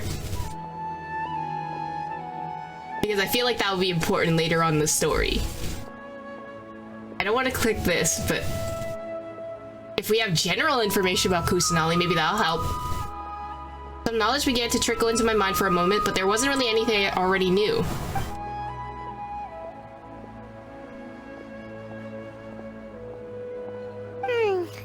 You too?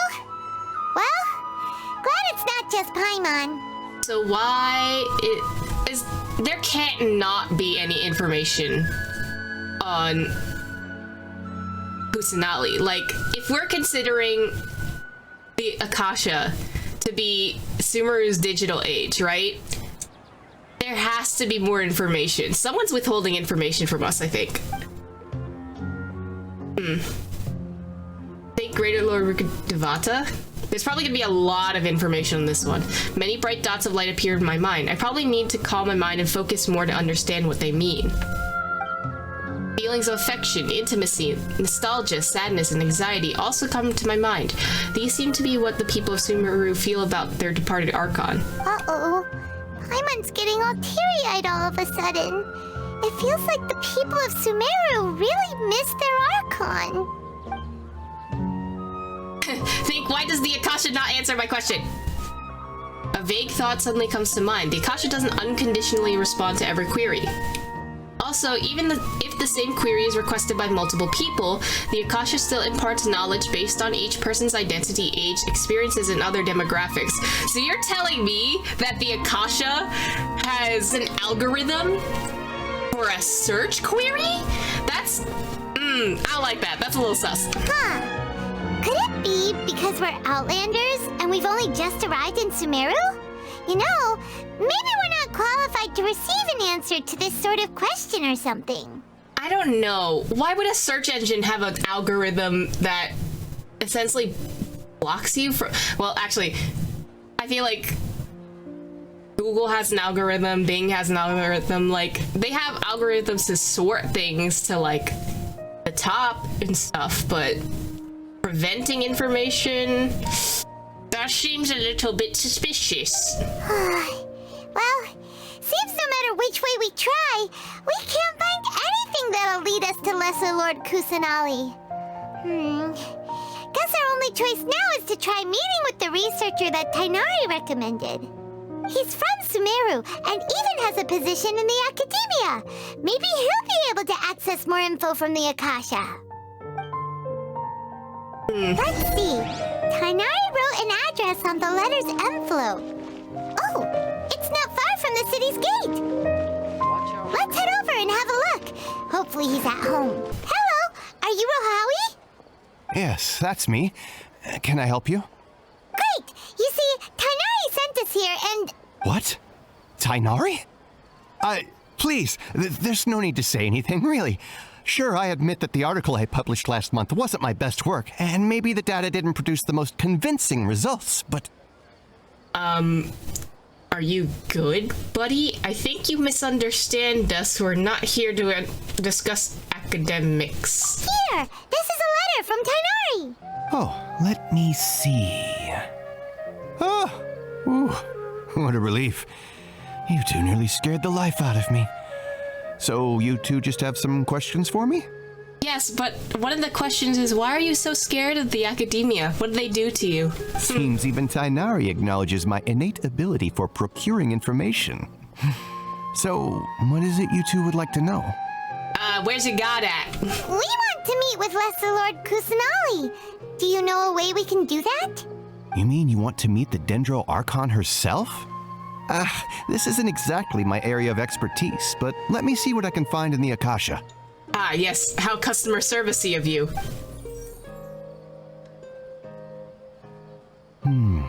Sorry, the Akasha didn't respond to my query. So just no one can find out where the god of this land is? What? You too? But what about your abilities for getting information and all that? Paimon was sure you'd be able to access more info than we did. We only have one search query and one algorithm to work with. It's not like we have multiple Akasha terminals. Well, as I said, this isn't my area of expertise. I am but a lowly researcher, so the Akasha doesn't see a need for me to know more about the Dendro Archon. I don't like how that's worded. The Akasha doesn't see a need for me to know more about the Dendro Archon. Why is the Akasha blocking everyone from knowing this information? All I know is that ever since Lesser Lord Kusanali returned to Sumeru, she's never left the Sanctuary of Sorasthana or made a public appearance. Well, we can just barge into her house and be like, yo, what's up? We're here to talk about our sister. You find anything about her? Huh. Didn't expect her to be such a mysterious figure. The Dendro Archon is somewhat of a recluse. Perhaps she just doesn't want to entertain visitors, which would explain the lack of information in the Akasha. Or someone's preventing information from going into the Akasha. Aw, but then what can we do? Go up to her door and be like, hey, what's up? No need to worry just yet. I'm only hypothesizing here. You could certainly try asking around and see if anyone else has ideas. And besides, you two should consider the bright side of things. Not being able to see Lesser Lord Kusanali may not be a bad thing. Why do you say that? In this world, there will always be information you cannot obtain from the Akasha and things you can never accomplish. Knowing when to yield is a form of wisdom.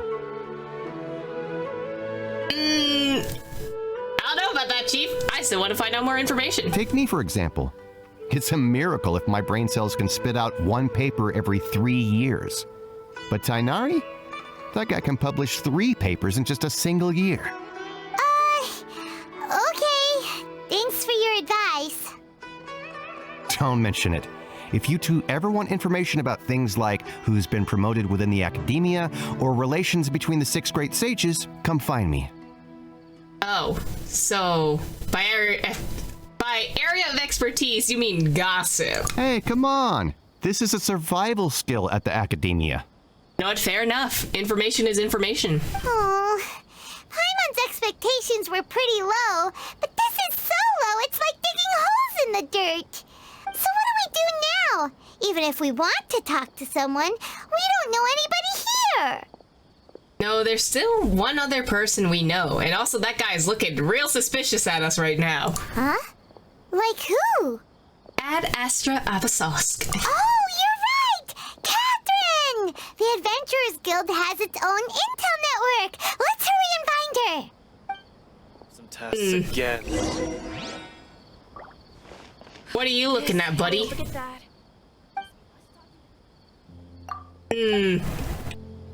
I don't like that you were looking at me all funny. Ad Astra Abysosk. Hello, Traveler and Paimon. Catherine, we need your help with something. Understood. The Adventurers Guild is always ready to serve you. With what do you require assistance? We want to meet with Lesser Lord Kusanali. Do you know a way we can do that? You two wish to meet with Sumeru's Archon. Understood. Please wait. He's also asking the terminal because that's the only form of search result we have. I apologize, but I am unable to call up any relevant information in the Akasha. I'm also unable to locate any pertinent information in my personal memory. Aww, another dead end. Well, if Catherine can't help us, then we really don't know anyone else to ask now. Please do not worry. I may know of someone who can help you two.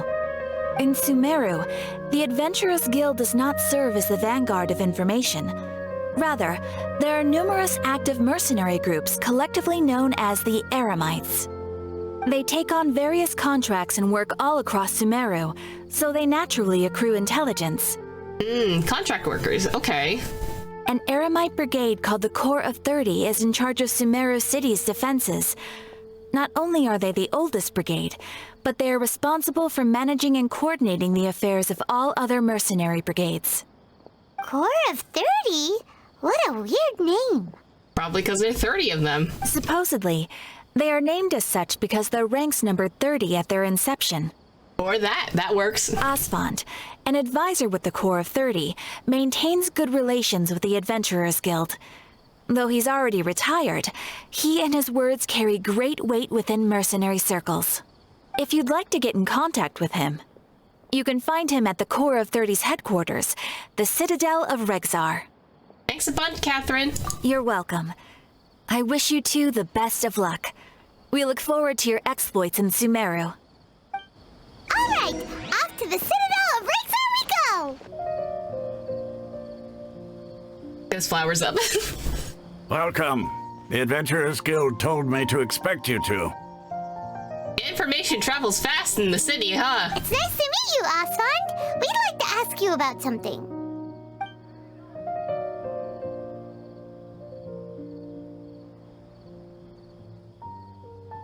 I see. So, Catherine's the one who sent you this way. Oh, so you didn't get this information from Catherine. You kind of just figured out that there was a new traveler in Paimon in the city. Ha! It's true that the Eremites' network is vast, but even I can't help you meet the Dendro Archon. Wait, seriously? That's it? Afraid so. The Eremites aren't terribly religious, so we don't know much about divinities. As far as the Akasha goes, we can access even less than you. Why is that? We originally came from the desert. The gods there died off long ago. Since those days, we've used our own two hands to carve out a living. We don't beg gods for their aid. Okay. It isn't just us, though. If you ask me, I think most in Sumeru aren't interested in Lesser Lord Kusanali. Yeah, that's what I figured, because everyone's talking about the Greater Lord Rukkhadevata, but nothing about Lesser Lord Kusanali. I kind of wonder why. Oh? Why's that? Just take the Academia, for example. They're the ones who truly rule Sumeru. Although they believe in gods, most of them only care for the late Greater Lord Rukkhadevata. In their eyes, she was the one who founded Sumeru and gifted us with the Akasha. Lesser Lord Kusanali just happened to inherit her legacy. Because of the Academia's influence, most citizens are more familiar with Greater Lord Rukkhadevata and hold her in greater esteem. Not to mention that Lesser Lord Kusanali never makes an appearance, and the Academia never announces anything about her. As far as the people of Sumeru are concerned, she's just a god that exists. And that's all. So I guess she's in a similar position with Venti? I mean, Venti was the original Wind Archon, but they had to take up a position and basically are to their city not exactly talked about. Like, I know Mondstadt has the church, but like at the same time, Mondstadt also isn't heavily religious. Like there are a few like groups that are religious, but like not all of them. Some people don't even believe in Venti at all, I think. Really? Aw. After hearing all of that, Paimon sort of feels bad for Lesser Lord Kusanali. Ha! But who knows? We're all just guessing when it comes down to it. Besides, I'm sure the God of Wisdom doesn't worry about her reputation among people like us. All right. Well, thanks for the info, Osfond. No problem. Always happy to help out the Adventurers Guild. After leaving the Citadel of Rigsard, you got a few people in Sumeru City. Seems Osfond was right about most people's attitudes here. Not only are they not interested in the Dendro Archon, they even say stuff like, if the Akasha doesn't think I should know, then I don't need to know about it. We've been asking for information non-stop ever since we got to Sumeru. But the harder we try, the more helpless everything seems. Isn't there at least one person in this entire city who cares about Lesser Lord Kusanali? Oh, you two are interested in Lesser Lord Kusanali? Well, how convenient, the plot thickens? Huh? Who are you? Who are you? From the sound of it, you two are Outlanders who recently arrived here. You've been asking around for information on Lesser Lord Kusanali, right? Yes? Oh, I'm sorry. I forgot to introduce myself. I'm Dunyarzad, one of Lesser Lord Kusanali's faithful followers. Whoa, really? Then do you know how we can meet with her? I'm afraid I can't help you with that. But your conversation earlier did happen to remind me of a legend about the Dendro Archon. Legend? Can you tell us about it? Sure. It goes like this. Long, long ago, there was a man who heard a prophecy. It predicted that a great calamity was about to befall him. Panicked by what he heard, the man sought out the Dendro Archon in hopes that she would bless him with the wisdom to help him escape his predicament.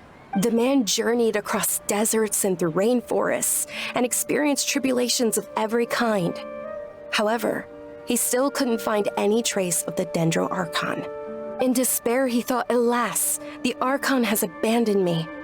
He then had no choice but to sorrowfully resign to his fate. Okay, and then what happened? And then, the calamity came. But to his own surprise, the man felt somehow emboldened by the trials of his journey. By relying on his own strength, he managed to overcome the adversity. At that moment, a bird perched upon his shoulder. This bird was, in fact, an avatar of the Dendro Archon. She said, "O Archon Seeker, do you now understand? She and her wisdom have long been found by you. Along your journey, we were in every flower and blade of grass, every ray of sparkling sun, and every breath of dancing wind. So long as you continue to think and ponder, we'll be wherever you go." Huh. That story is cute and all, but that doesn't exactly help us actually meet her. What an amazing story. Yeah, thanks for the story. Paimon feels all warm and fuzzy inside after that. If the government doesn't need me to know, then I don't need to worry about it. I wonder why Hoyo switched to becoming a global company after that. In a way, it seems like this story is also one of the Dendro Archon's avatars.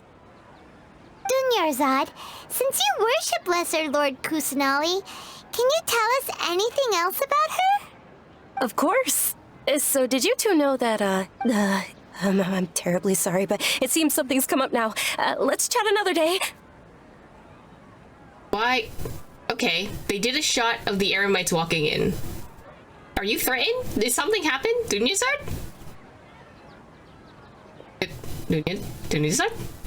You okay? Hey, wait! What the heck just happened? I think it has something to do with those people over there. It looks like Does she they're have a hit searching on for her? someone. Dunyarzad was acting super nervous just now. You think they're looking for her? Yeah, that seems a bit suspicious. The stinks! We finally managed to find a lead about Lesser Lord Kusanali! We can't let them get in the way now! Let's see if we can get rid of them. Then we can catch up with Dunyarzad! Hey, have you two seen a brown-haired girl wearing a purple top and a long blue dress? We're looking for her. No, I didn't see anything like that. I don't know what you're talking about, buddy. Did she have bandages wrapped around her wrists? Yes, that's her. Did you see which direction she went?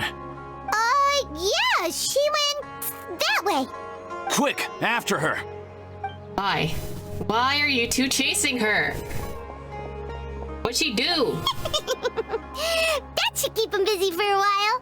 Let's hurry and find Dunyarzad. Paimon's getting more clever. I don't know if I like that. What happens if we talk to them? Strange. Where'd she go? She couldn't have made it far. There's no way we can return to the Master and Mistress empty-handed. I'll ask around again. Y'all are finding her for people that you serve. Just take my word for it. Where is she? Buddy? Dunyarzad? There you are. Hey! You're okay, buddy? There you are, Dunyarzad! We thought you might have been long gone by now. Oh, it's you two. Oh, you startled me there. You can relax now. We threw those people looking for you off the trail.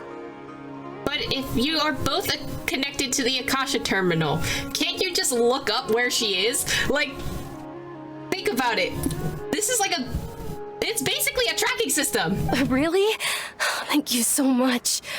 Unfortunately, I believe there's still more of them out there looking for me. I don't know if the Akasha system works that way. I feel like if you can implement location tracking, if you could already implement an algorithm and a search query, I think you can implement a location tracker. Like, it's not that hard. We have phones. This is the equivalent-ish. Uh-oh. Looks like there's some coming this way. Huh? More of them?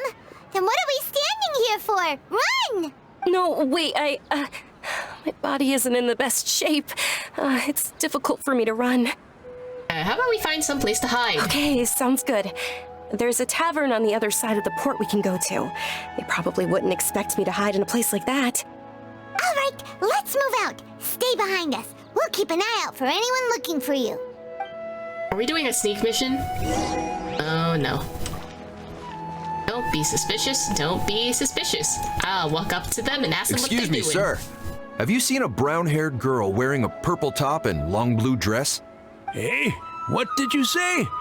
Oh, yes, I have a granddaughter. Oh, my God. I wasn't asking about your granddaughter. I asked if you had seen a young woman go by.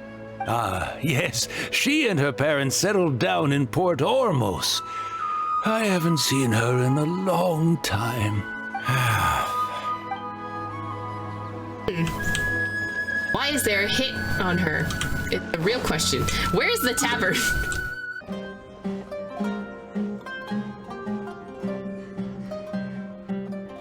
Ooh, it looks like one of those like bars that also have a library in them. Oh, they shouldn't be able to find us now. Wait, stand down, Dia. Oh, she was about to kill me. Okay, great, good to know.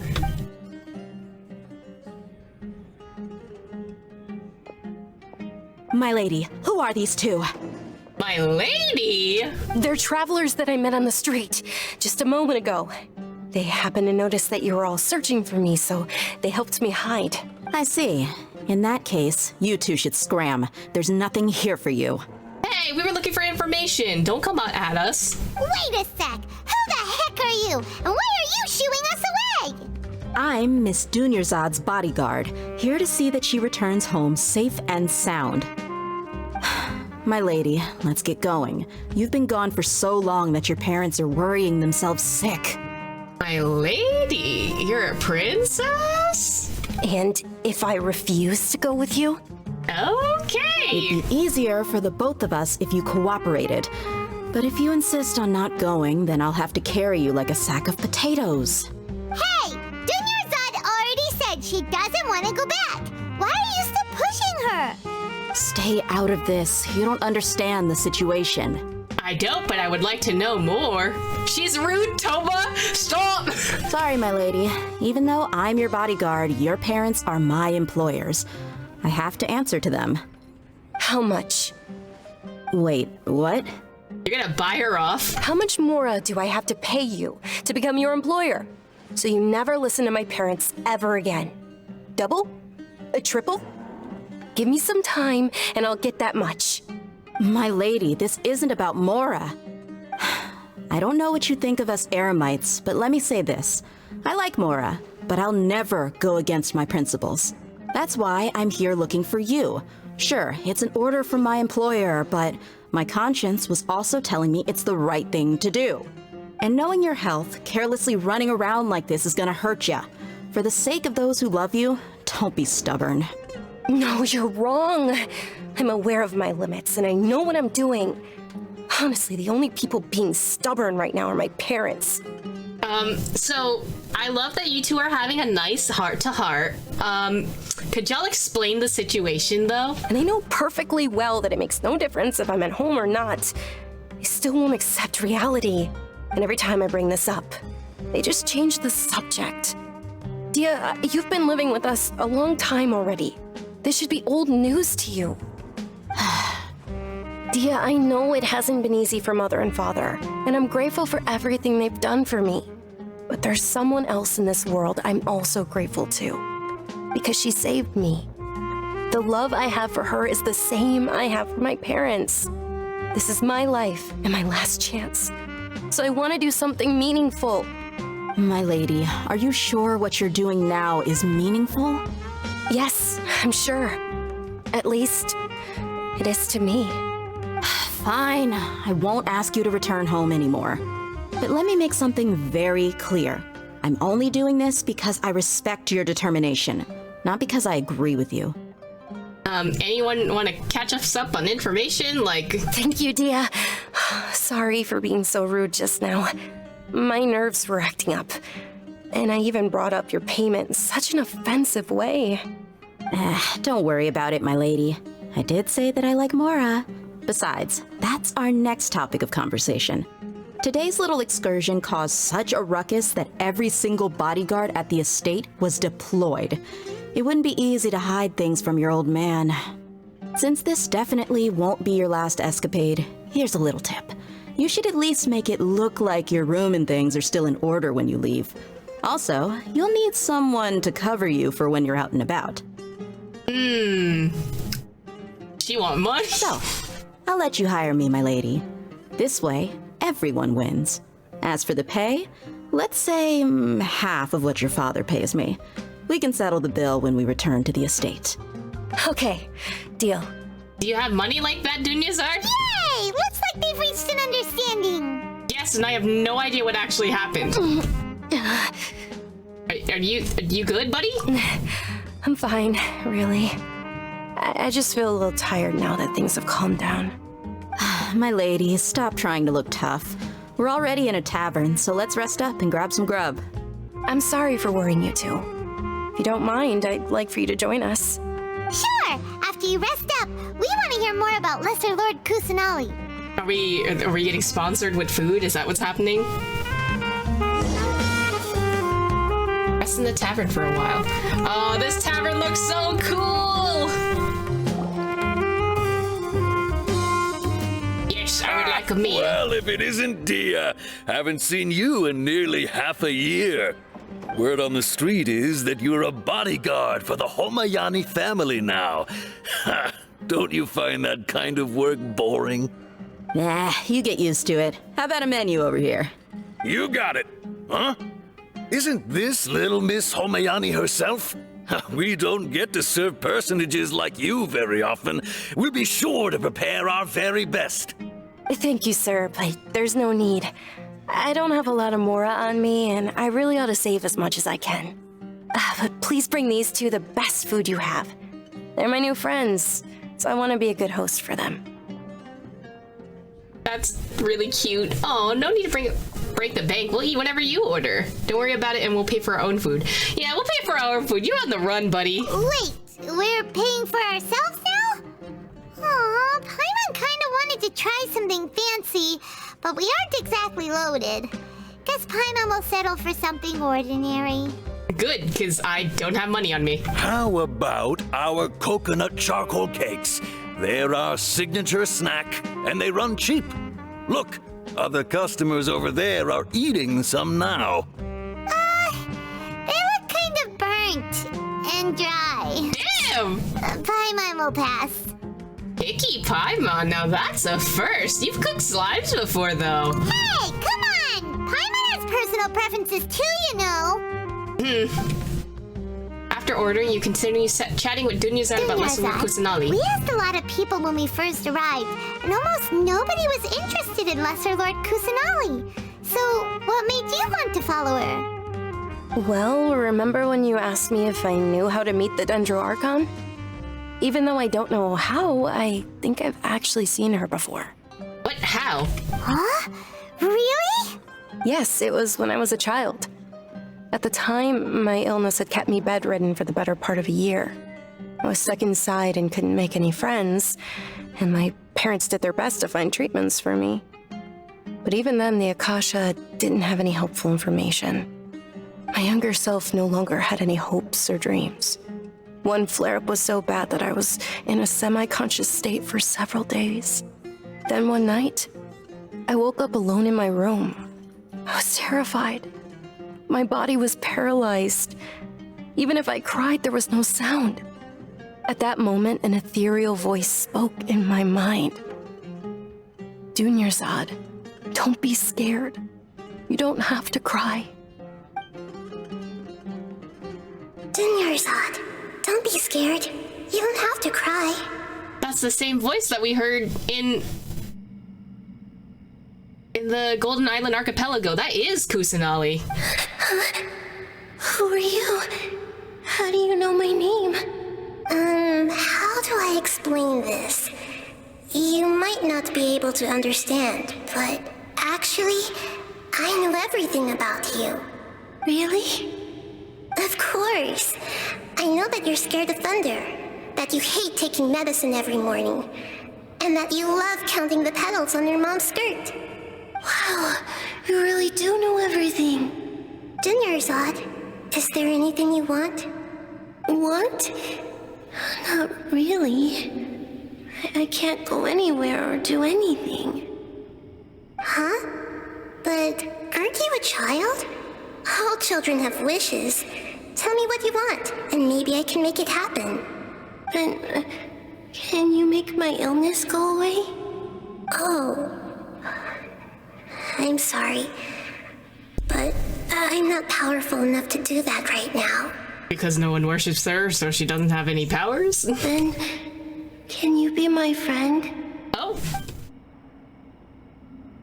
After that, the voice said, "Okay, I'll be your friend."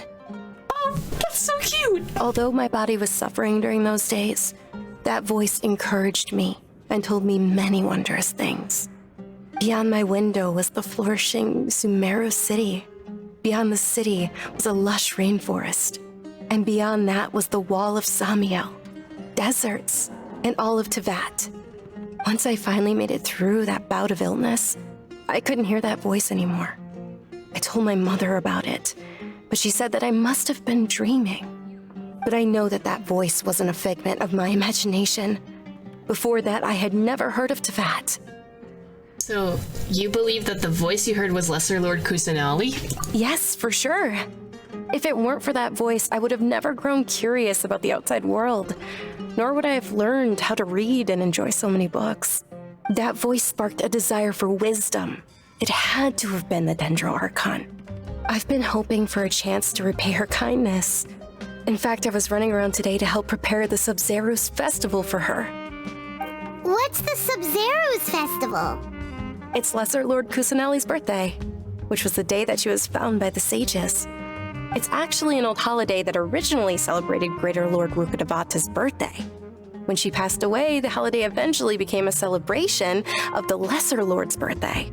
So she also inherited her birthday? I heard everyone was overjoyed when they welcomed her back to Sumeru. In those days, the festival was a huge deal.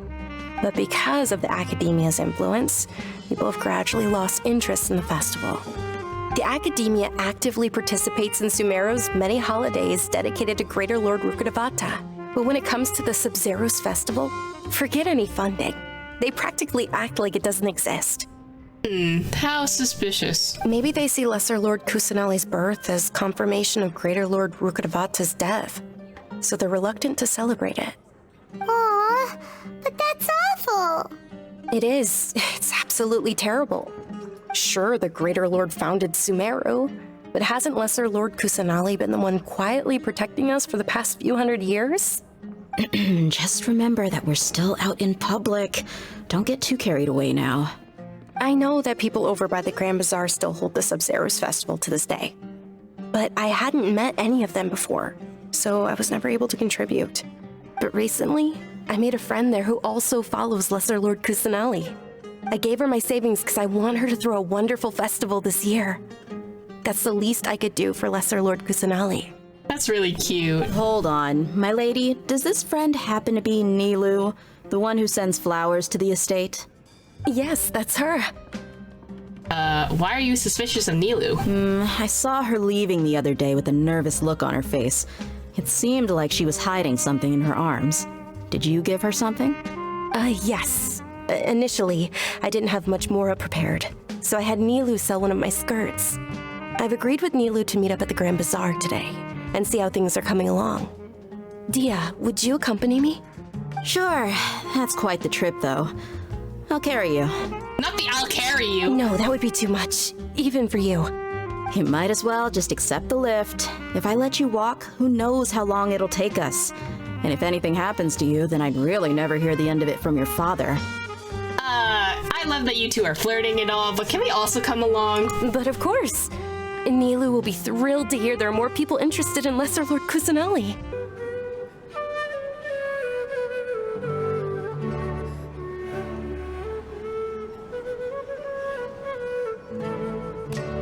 Sorry I'm late, Nilu. Oh, Dunyarzad. It was taking you so long that I assumed you got trapped at home, but you made it in the end. Her voice is so light and airy. Uh-oh. But if Dia's here, that means you got caught, right?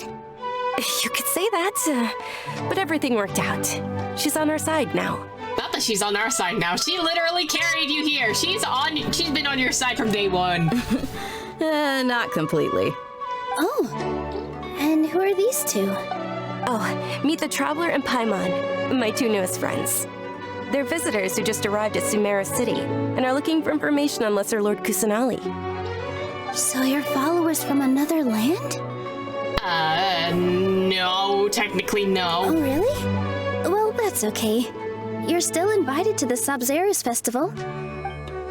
By the way, Dunyarzad, we've already started decorating the Grand Bazaar.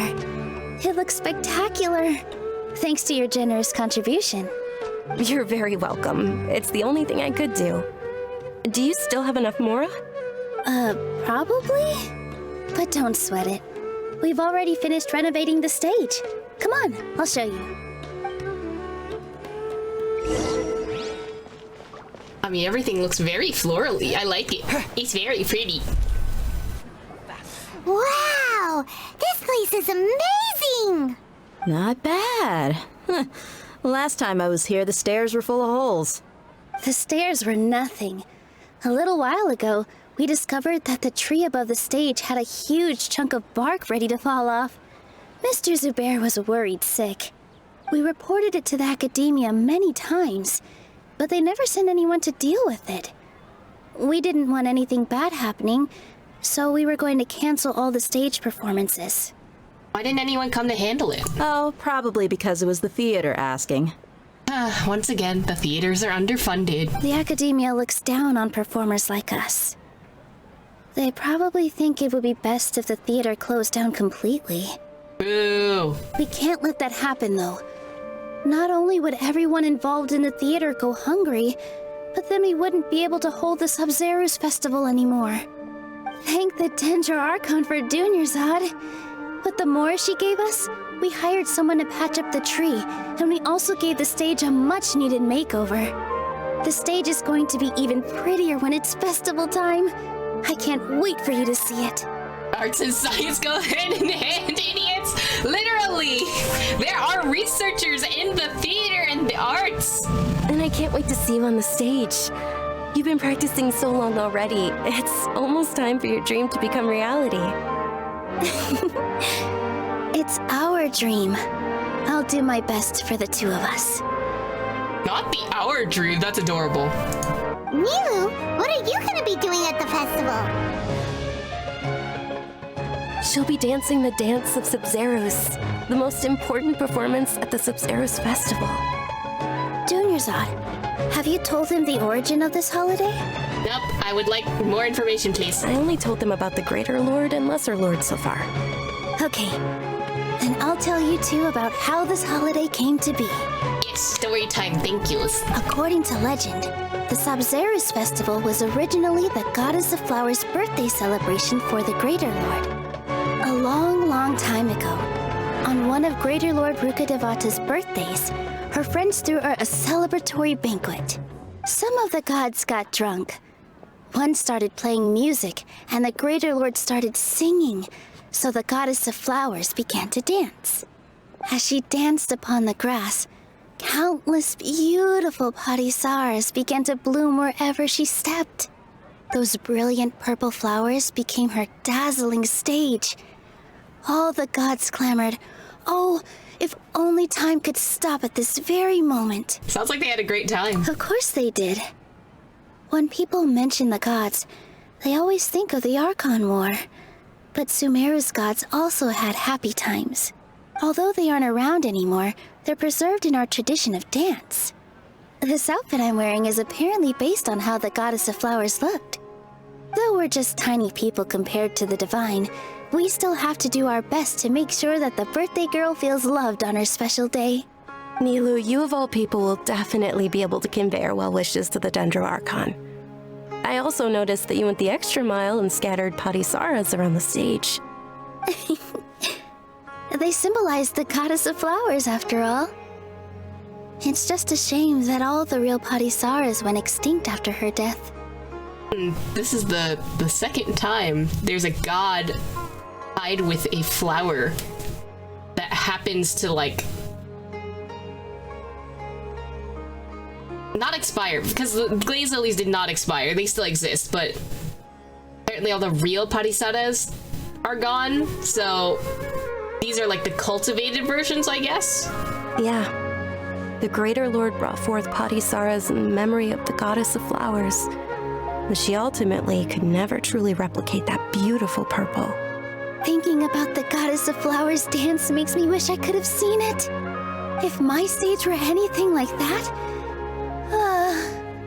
I'd be thrilled if I had just 2 real parisaras on the stage. So, Traveler and Paimon, what do you think? Interested in the Sub-Zeros festival? Will you two be coming? Hell yeah, I'm down for any kind of festival. All of Lesser Lord Kusanali's followers will be there for her birthday. It'll be a good opportunity for you to learn more about her. Ooh, Paimon thinks that's a great idea! You sure it's not because you want in on the fun? Or are you sure it's not because you want to watch Nilu dance? You sure you don't want in on the fun? Hey, come on! There's nothing wrong with enjoying a festival. Besides, it's Lesser Lord Kusanali's birthday. She'll be happy to have more people who are celebrating it. So how about we all attend the Sub-Zeros festival together? Yeah, sounds like a plan. Junior Zod, let me show you which stage decorations we've picked out so far. Traveler and Paimon, if that doesn't sound interesting to you, then feel free to explore the area. Everyone at the Grand Bazaar loves Lesser Lord Kusanali, and we're all looking forward to the Sub-Zeros festival. In that case, we'll take a look around.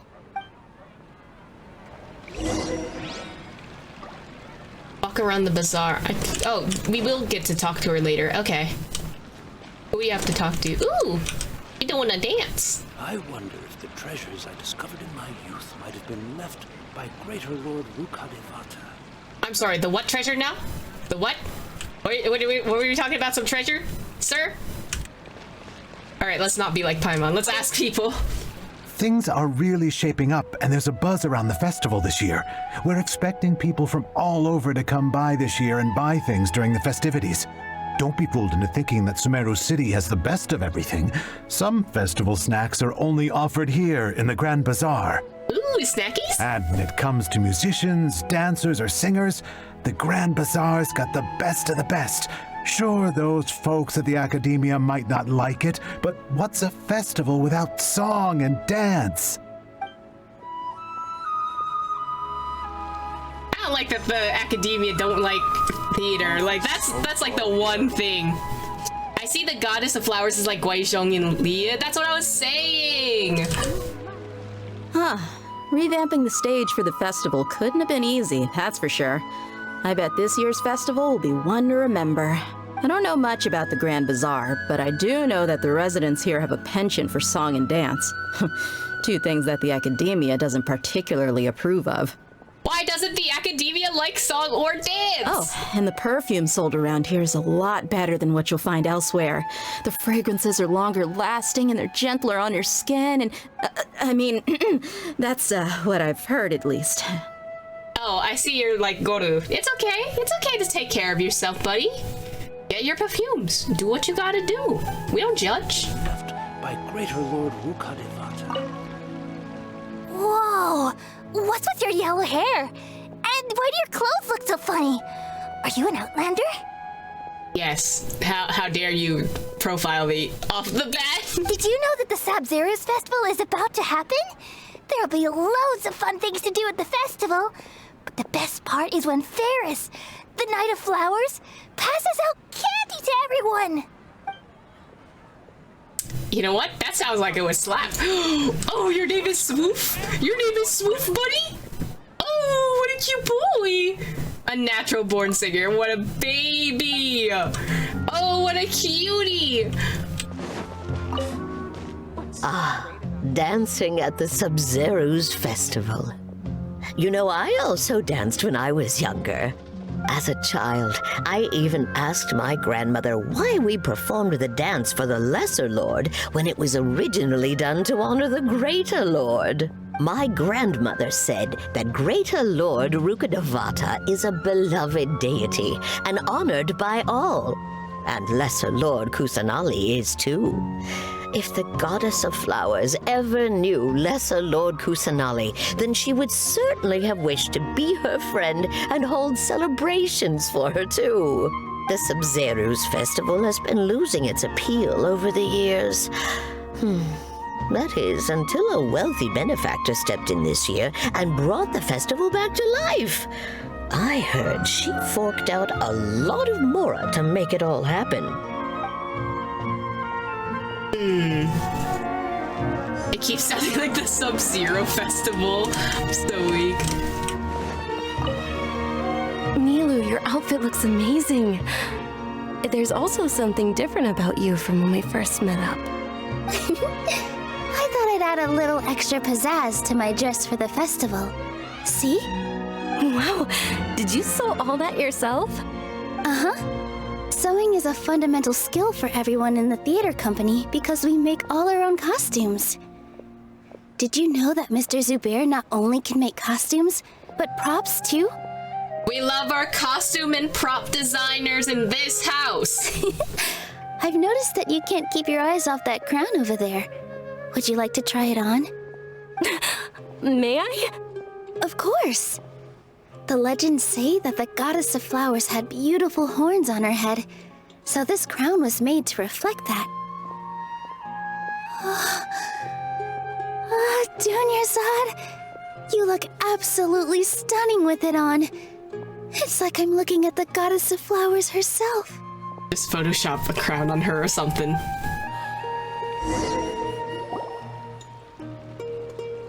Hey! Is that who Paimon thinks it is? It looks like Catherine. Is Catherine outside of her booth? Wait, hold up. Catherine? Yo, Kathy, you here to join the festival?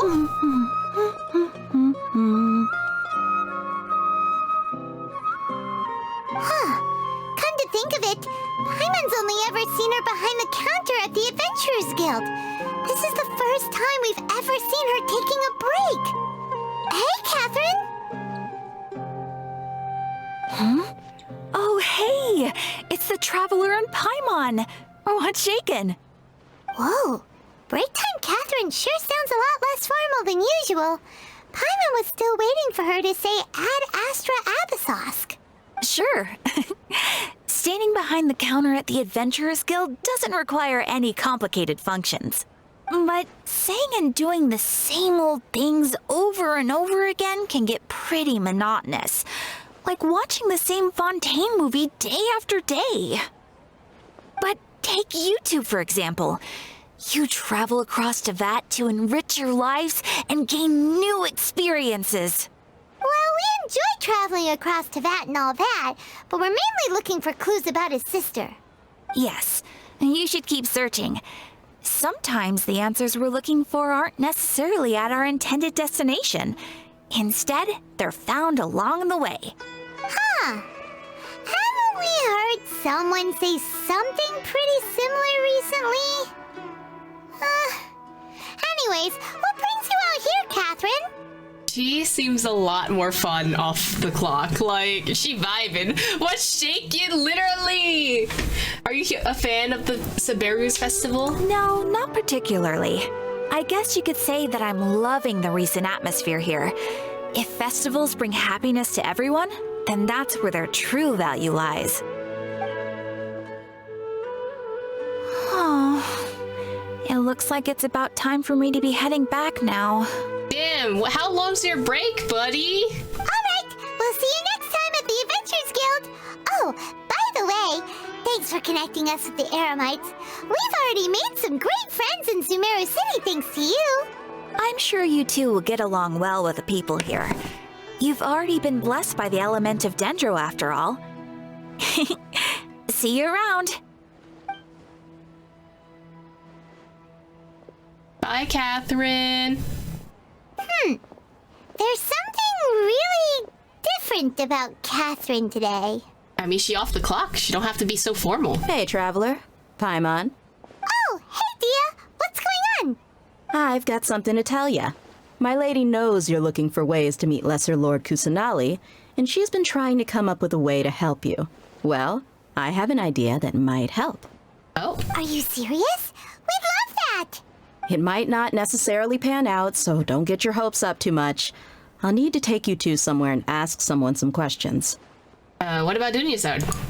My lady is feeling a little worn out at the moment. Nilu's found a place for her to rest. After I take my lady home, let's meet in front of the Citadel of Regzar. Sure. Sounds like a plan. Let's Okay, head over to the gonna Citadel help of us? Regzar and wait for Dia. Wow, you went home and back real quick. Sorry, I'm late. It took some convincing for the master and mistress to believe that Miss Dunyazad was only sitting in the port for a while because she was in a bad mood. Anyway, I guess I should be thanking you. I haven't seen Miss Dunyazad that happy in a long time. If it wasn't for you two, she probably would have been caught and dragged back much earlier. You sure sound a whole lot nicer than when we first met, Dia. Who would have thought you had such a soft spot for Dunyarzad? It's called being a professional. I'm a bodyguard, and I work for whoever's paying. Okay, but there are bodyguard slash person they're guarding ships that happen. I see you. Look, Dia's blushing. Yep, that's a blush if I've ever seen one. Listen, you two.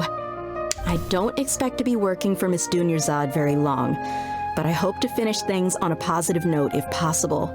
Let's cut the chit-chat and head into the Citadel.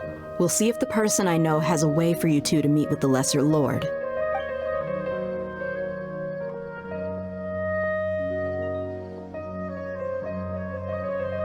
Yes, let's turn to the biggest example of the movie, The Bodyguard. You're correct. Oh, hey, Chief. Oh, but we already asked him, didn't we? Ha, Dia! What are you doing here? And well, didn't expect to see you three together. We move around in circles a lot, don't worry about it. I take it you all know each other already? Yep. We met this morning morning after the Adventurers Guild pointed us to Osfon for more info. No kidding. Huh. So, where's Ruksha?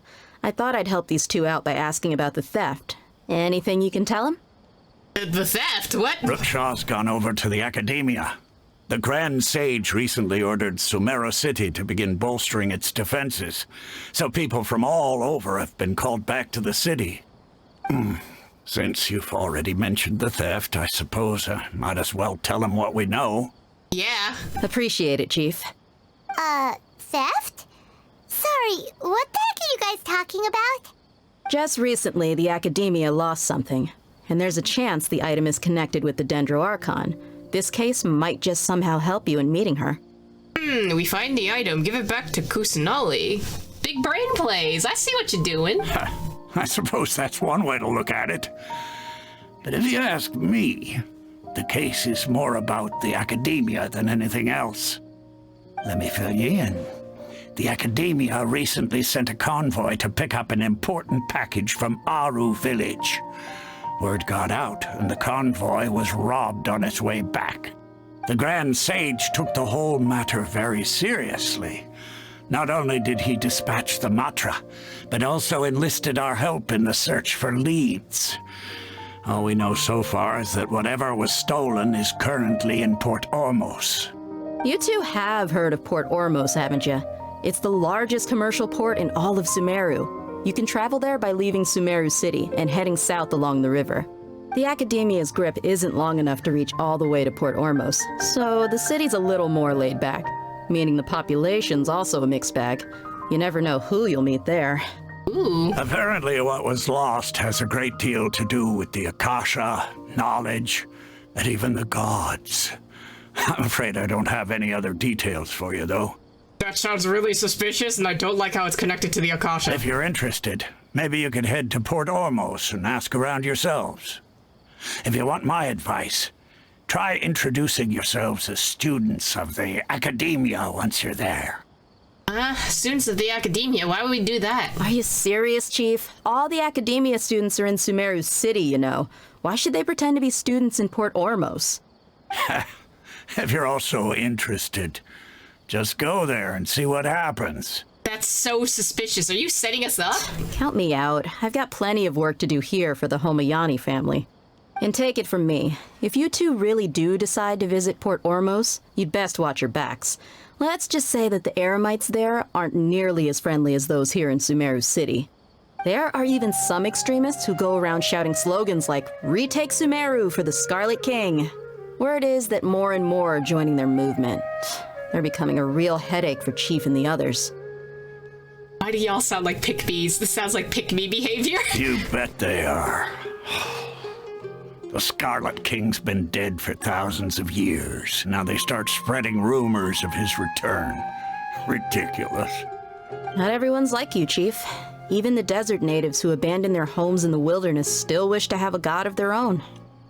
Well, Traveler, that's about all the information we have for you. Thanks, Dia, and you too, Osfond. Since we've gathered all we could for the moment in Sumeru City, let's head to Port Ormos and see what we can find next. Miss Dunyarzad is looking forward to seeing you both at the Sub-Zeru's festival, so be sure to get yourselves back here in time for that. Don't worry, we will. Good. Then we'll see you both at the Sub-Zeru's festival. That sounds so sus. I'm sorry, who is the Scarlet King? What's going on? You two must really be something if you've got Dia the Flame Mane speaking on your behalf.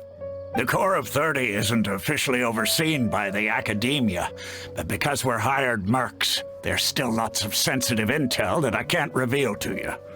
In the end, when it comes down to it, the city's safety is both the Corps and Academia's top priority. I've told you all I can about what was stolen from the Academia. As for why you should pretend to be students in Port Ormos, I'll leave that for you to find out yourself. Must be distributed appropriately. It's been a while since I visited the Citadel of Regzar. I'll catch up with Chief for a bit before I head back myself.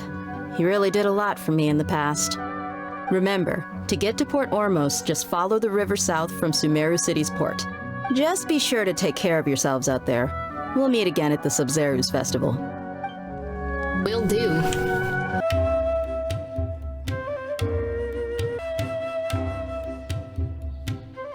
Come and have a good look yourself. Traditional spices of the highest quality, made with pride and experience. You've got a deal. I can't thank you enough for always looking after my business. Believe me, I'm not making this up. Several Eremite mercenary groups are nearly in open conflict, but does the core of 30 care? And that's not all. Did you know that... Wow! Talk about hurly-burly! This place is busy! Guess that's only to be expected for the largest port in Sumeru.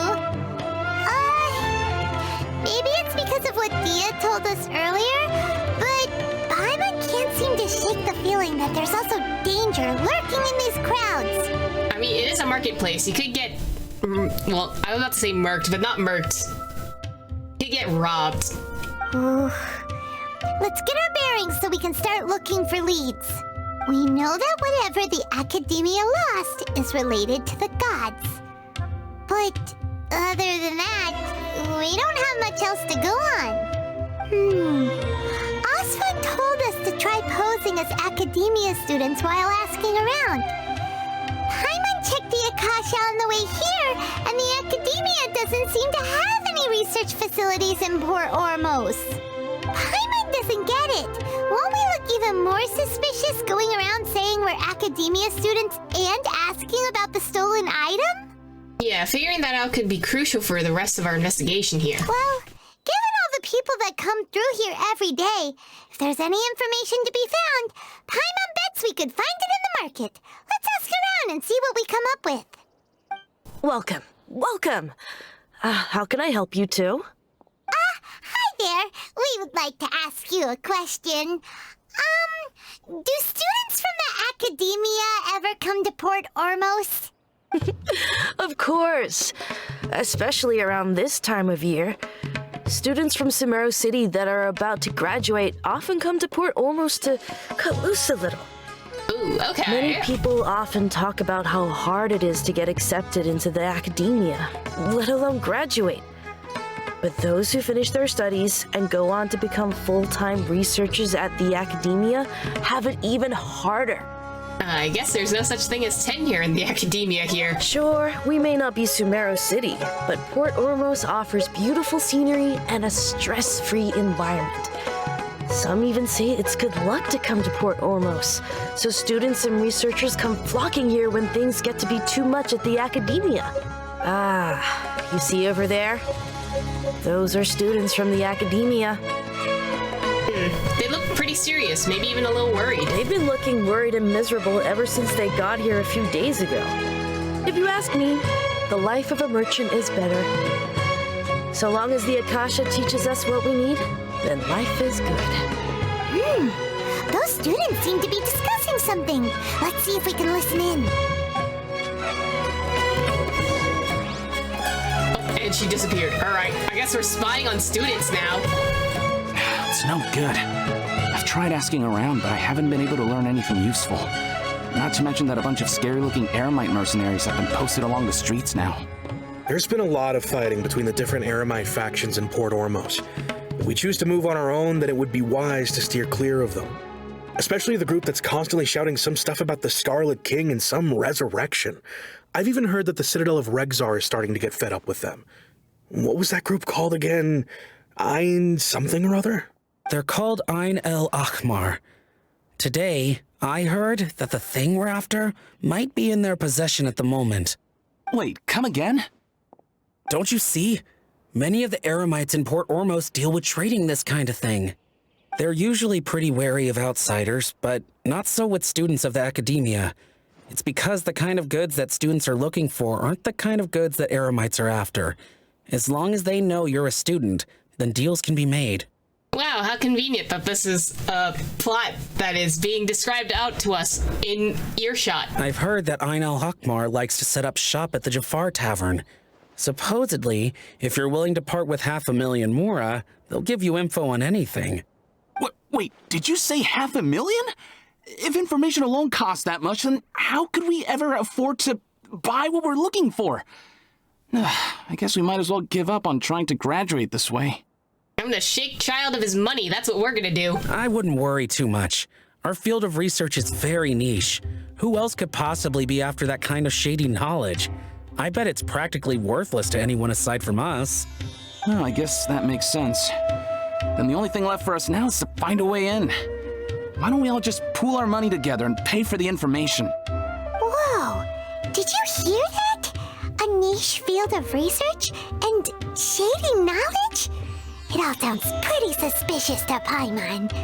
Is knowledge something people just buy and sell like that? Data collection companies would like to have a word with you, but it's very suspicious indeed. Whatever was stolen from the academia was also related to knowledge. So, what's your plan?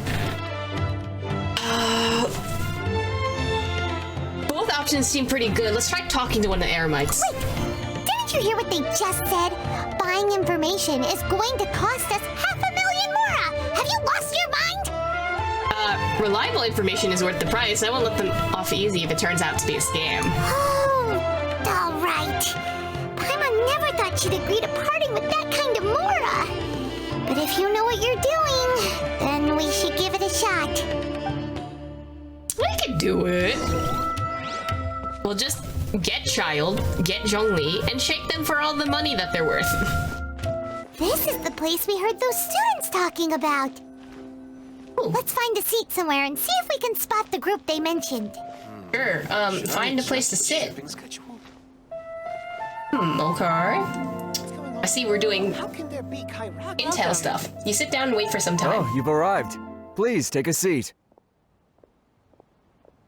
Ooh, okay. So, they think that they can go toe-to-toe with the boss? Ha! Once we reclaim the power of the Scarlet King, they'll be the first that the boss punishes. Alright, y'all be saying stuff about the Scarlet King, but who is the Scarlet King? They're nothing to be afraid of.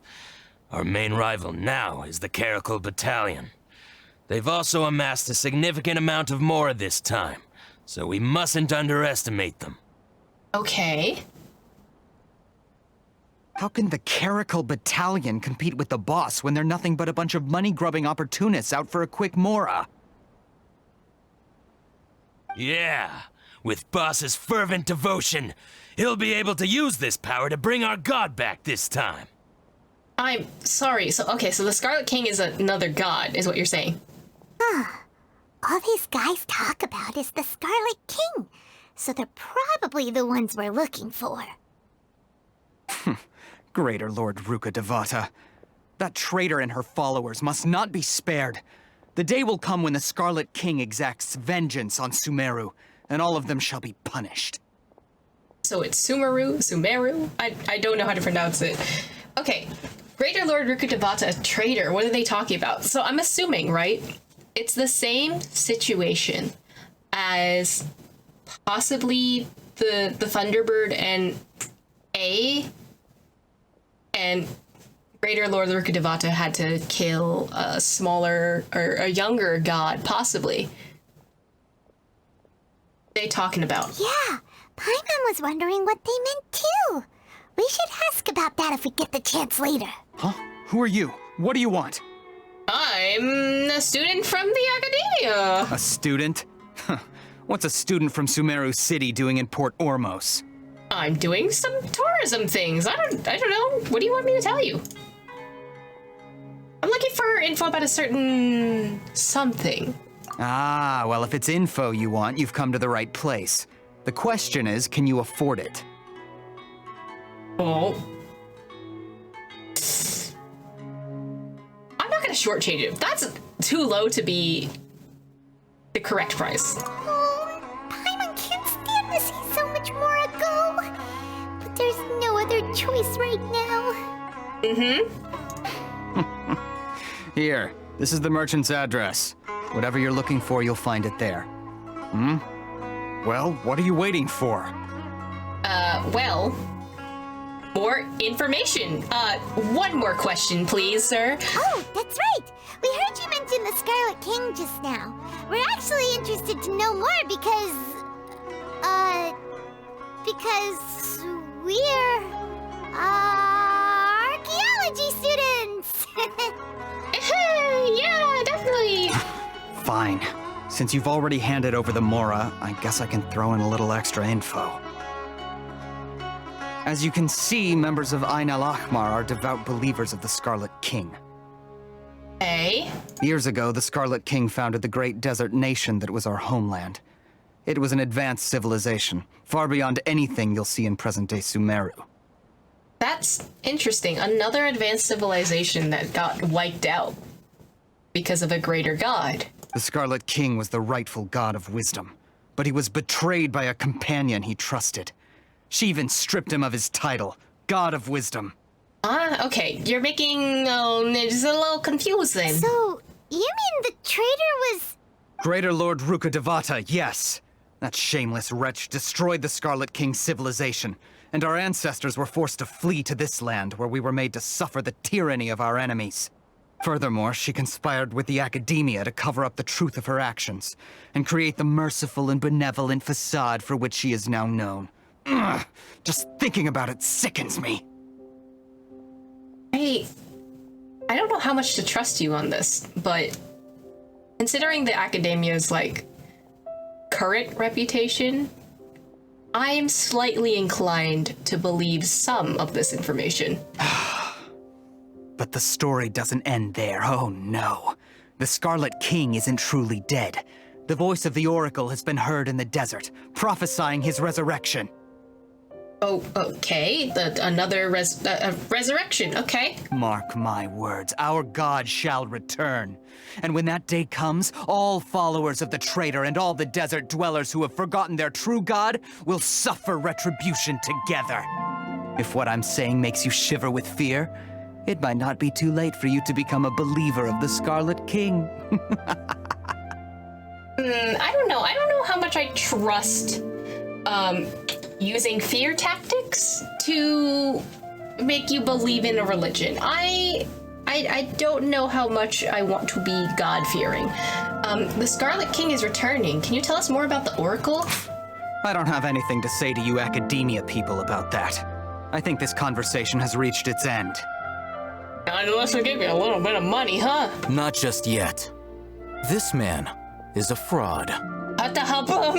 Excuse me? Who is telling me that I'm a fraud? Huh? Excuse me? You again? Deranged Academia lunatic. Yes, it's me again.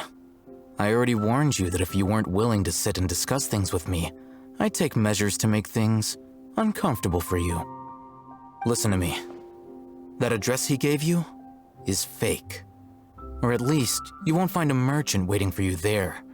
This group has been boasting all around that they can provide information on a certain item as a means of luring people into their territory. Once you show up, they keep up the act until they have hard evidence that you want to purchase said item. Then they use that to squeeze you for all the more you're worth.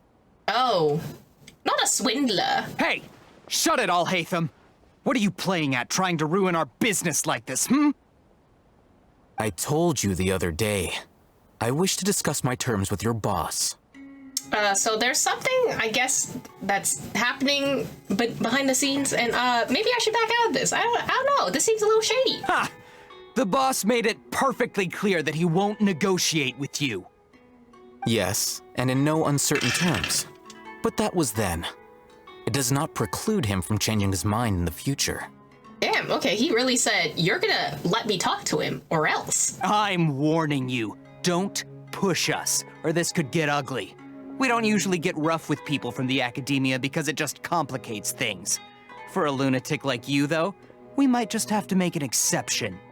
If you're suggesting that we escalate this from a verbal exchange to a physical one, I accept. After all, even the Archons used war to negotiate the ownership of Teyvat. He's very matter-of-fact. I like that. I like that about a person. If, on the other hand, we can't agree on any means of negotiation at all, then I'm afraid my next course of action will sting a little more than the mere falling through of a few business deals. I will jeopardize the Eremite's reputation, which I know you value above all else.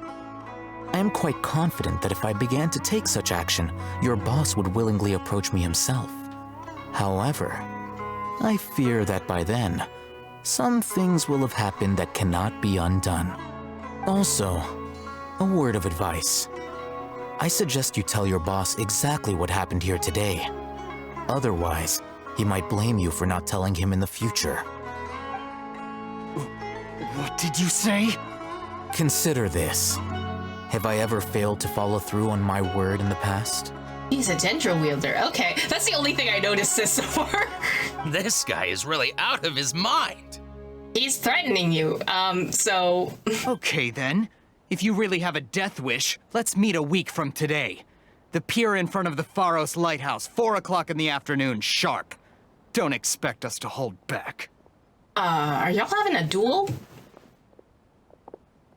Not so fast. First, you return the 500,000 mora to them. Oh, well, that's nice of you.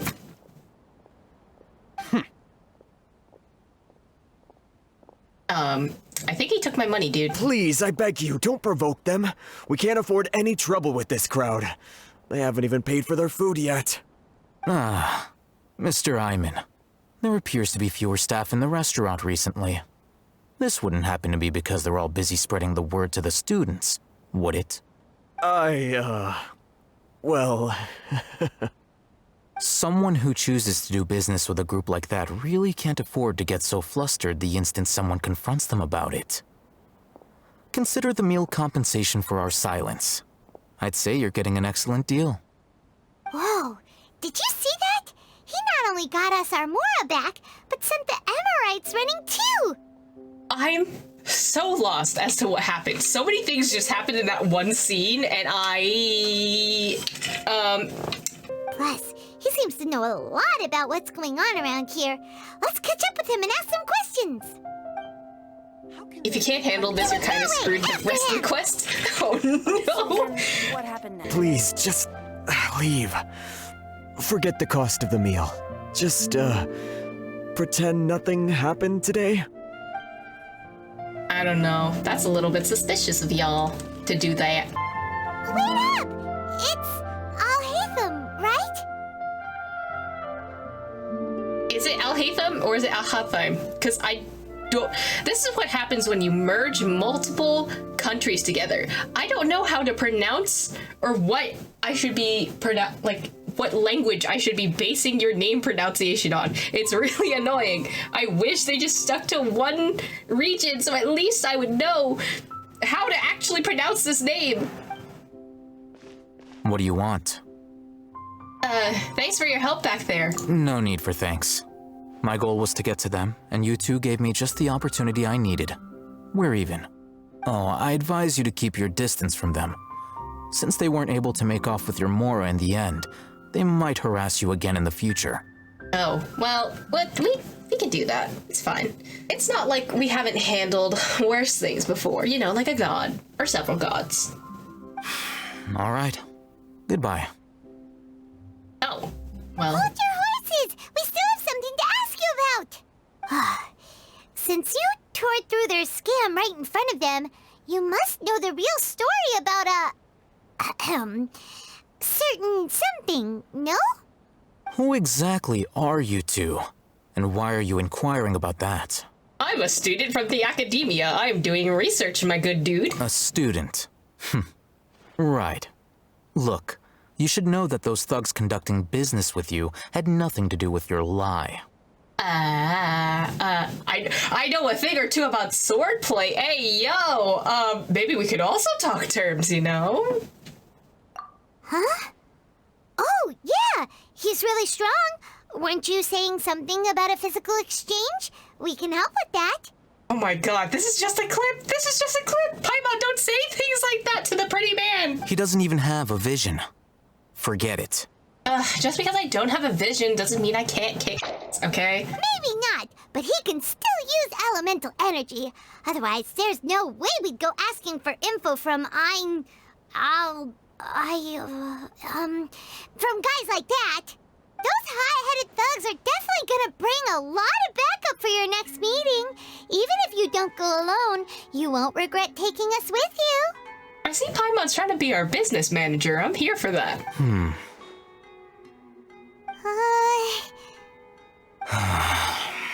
All right, I accept. Got a pen and paper? If you're searching for someone who sells that kind of merchandise, I'll give you one of their addresses, and you can try your luck. We'll reconvene at the appointed time by the pier. It doesn't matter if you show up or not. So, since you were happy to give us this merchant's information, does that mean you can tell us exactly what we're after? You were willing to part with 500,000 mora for something and you didn't even know what it was?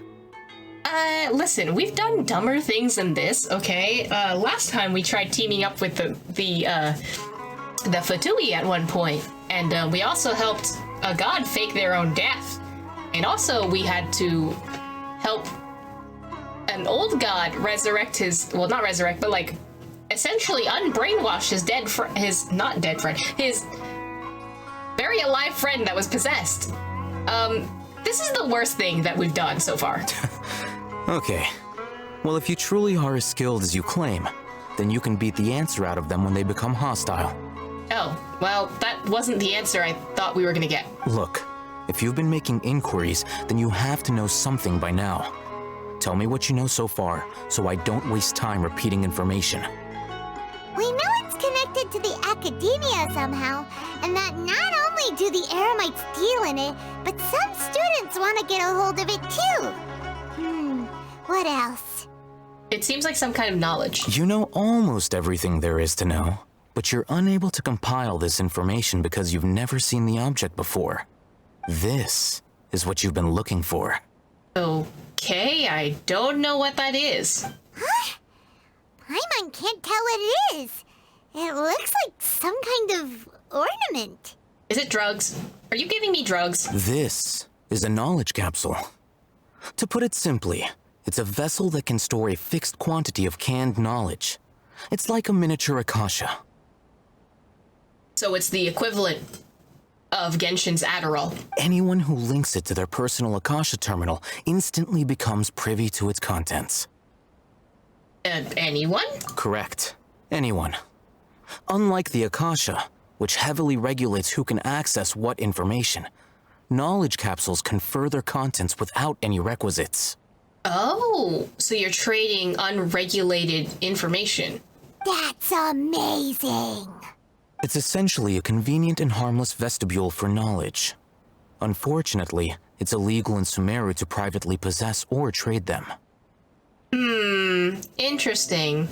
So there is censorship that you're talking about in the Akasha, and these little time capsule, knowledge capsule things gives more information about the outside world, is what you're saying? They were created as a means for scholars to transfer knowledge gained from Irminsul into the Akasha, and are intended to be destroyed immediately after use. But despite strict regulations, some of these knowledge capsules will always escape destruction. After all, there will always be those in this world who are dissatisfied with life as designed for them by the Akasha and wish to change their fate. I mean, of course, isn't being unsatisfied with your current situation and wanting to change it the way that we, I don't know, improve in life? Over the past century, a wide variety of canned knowledge has been leaked from the academia. Now, in Port Ormos, the valuable ones are a means to mora for the Eremites. So, leaked on purpose? Or by accident by someone? Meanwhile, those which the Eremites deem to be useless to them occasionally prove useful to the common citizens and hapless academia students. Well, I think that about sums it up. I heard that the academia lost something recently. Seems like it's a knowledge capsule. Oh, so that's your true objective. Hey, don't judge me. I just want to learn more about it. With our current arrangement, I don't believe I can offer an answer. What will I have to do? You're still resolved. Fine. Let's talk somewhere with fewer people. Let's continue our conversation here. If you wish to learn more about the knowledge capsule that the academia lost, then you must help me with something. What is it, and why is there so much jade here? I need you to find someone named Dory, a traveling merchant. Unlike the peddlers who hawk inferior knowledge capsules, she often has quality goods in stock. Some say that as long as there is profit to be made, there is nothing she won't dare to sell. She's guarded against people from the academia because most of her wares don't comply with academia regulations. I think she blacklisted me. I met with her informant, but it soon became clear that they had no intention of letting me get any further. Become one of Dory's customers and earn her trust. This is my condition for further collaboration. Oh, okay. Why do you want us to meet with her? Until you complete this task, you don't have question privileges. Oh, well, fuck you then. Fine. So how do we go about doing this? You two are outlanders who haven't been here for long, so Dory should view you as safe clients. I'll give you the informant's address and their contact password. Beyond the password, though, I have no way of knowing what other tricks she might have up her sleeve. You'll have to improvise. This is kind of nerve-wracking. I mean, we've done black market stuff before. We've helped Beto with her shipments. The true challenge begins after you meet her. She has a keen nose for Mora and a shrewd eye for wares, and she only likes customers who she deems to have good taste. I'll prepare some funds for you. Buy her highest quality wares and earn her approval. But we only just saw a knowledge capsule for the first time. We don't know how to tell which ones are good and which ones are bad. Is that something we can learn quickly? That's true. Have you two heard of elemental sight? Yeah, I can use it. Oh? That's a surprise. Guess I'll have to hold you in higher regard. Wow, Anyway, okay. that ability should resolve your issue. Don't judge us before you get to know us. And he's gone. Here are 2 knowledge capsules. Tell me, can you detect any difference in their quality?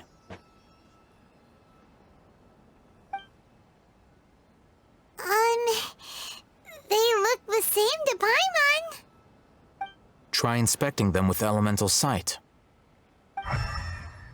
Oh. One actually does the weird glow Did thing. you see anything? The one on the left shines brighter. Rumor has it that higher quality knowledge capsules generally appear brighter when viewed through elemental sight. Interesting. That's because knowledge originates from Irminsul, the root of Dendro power itself. The more powerful the knowledge, the richer it is in Dendro energy.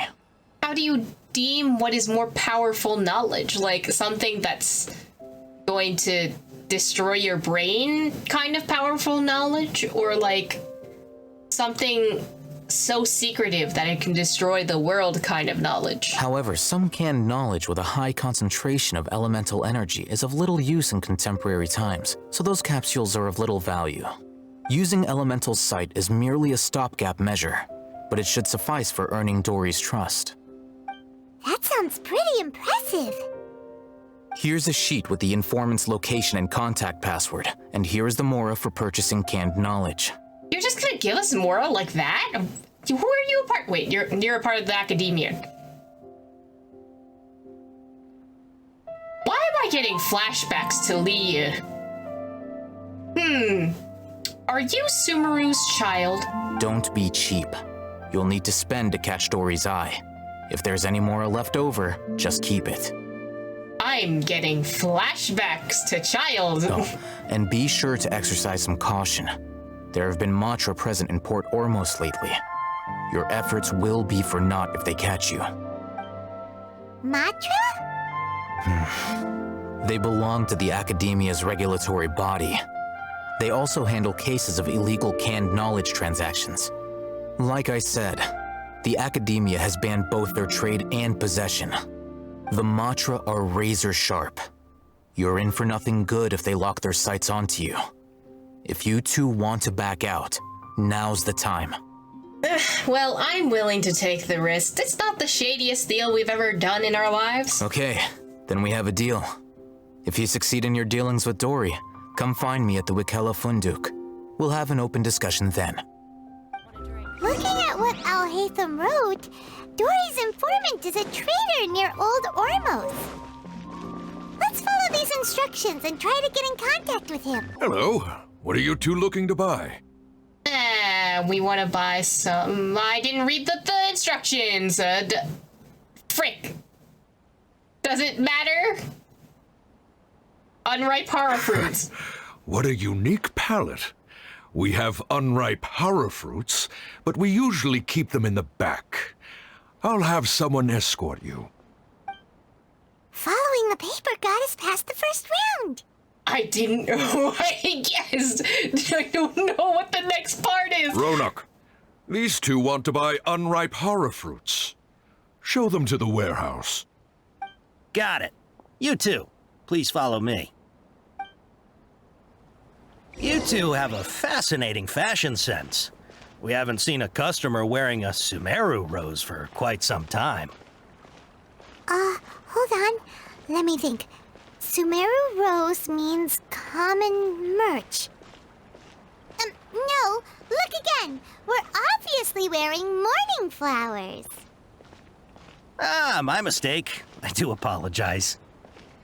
Whew. That pop quiz sure was scary. Ah, the warehouse is up ahead. Please follow me. Listen, I didn't know what the line was. I just totally guessed. I didn't know what it was. Oh my god, I'm so glad we got it right, though.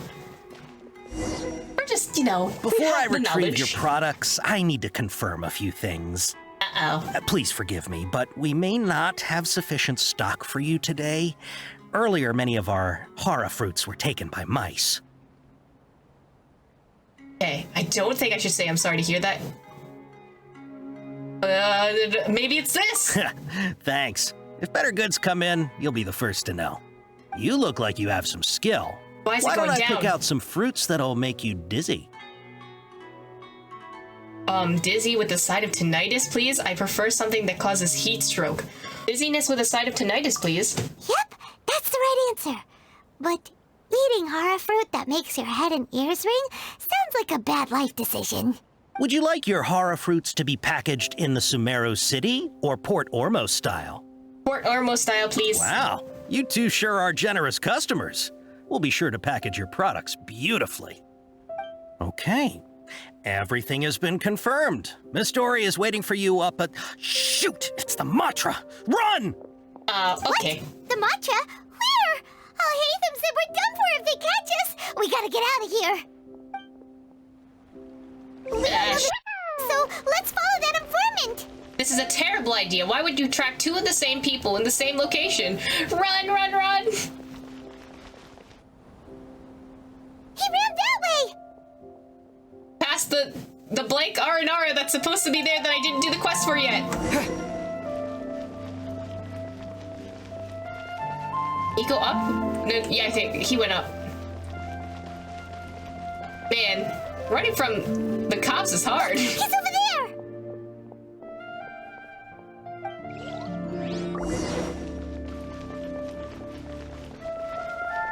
Will we still get to do our transactions after this? Run! At least we have Sayu. Hey, if you're hiding from the Rishbaland tiger, come this way. Okay. Password. Huh? Oh, that voice came from here, over here. You can stop running now.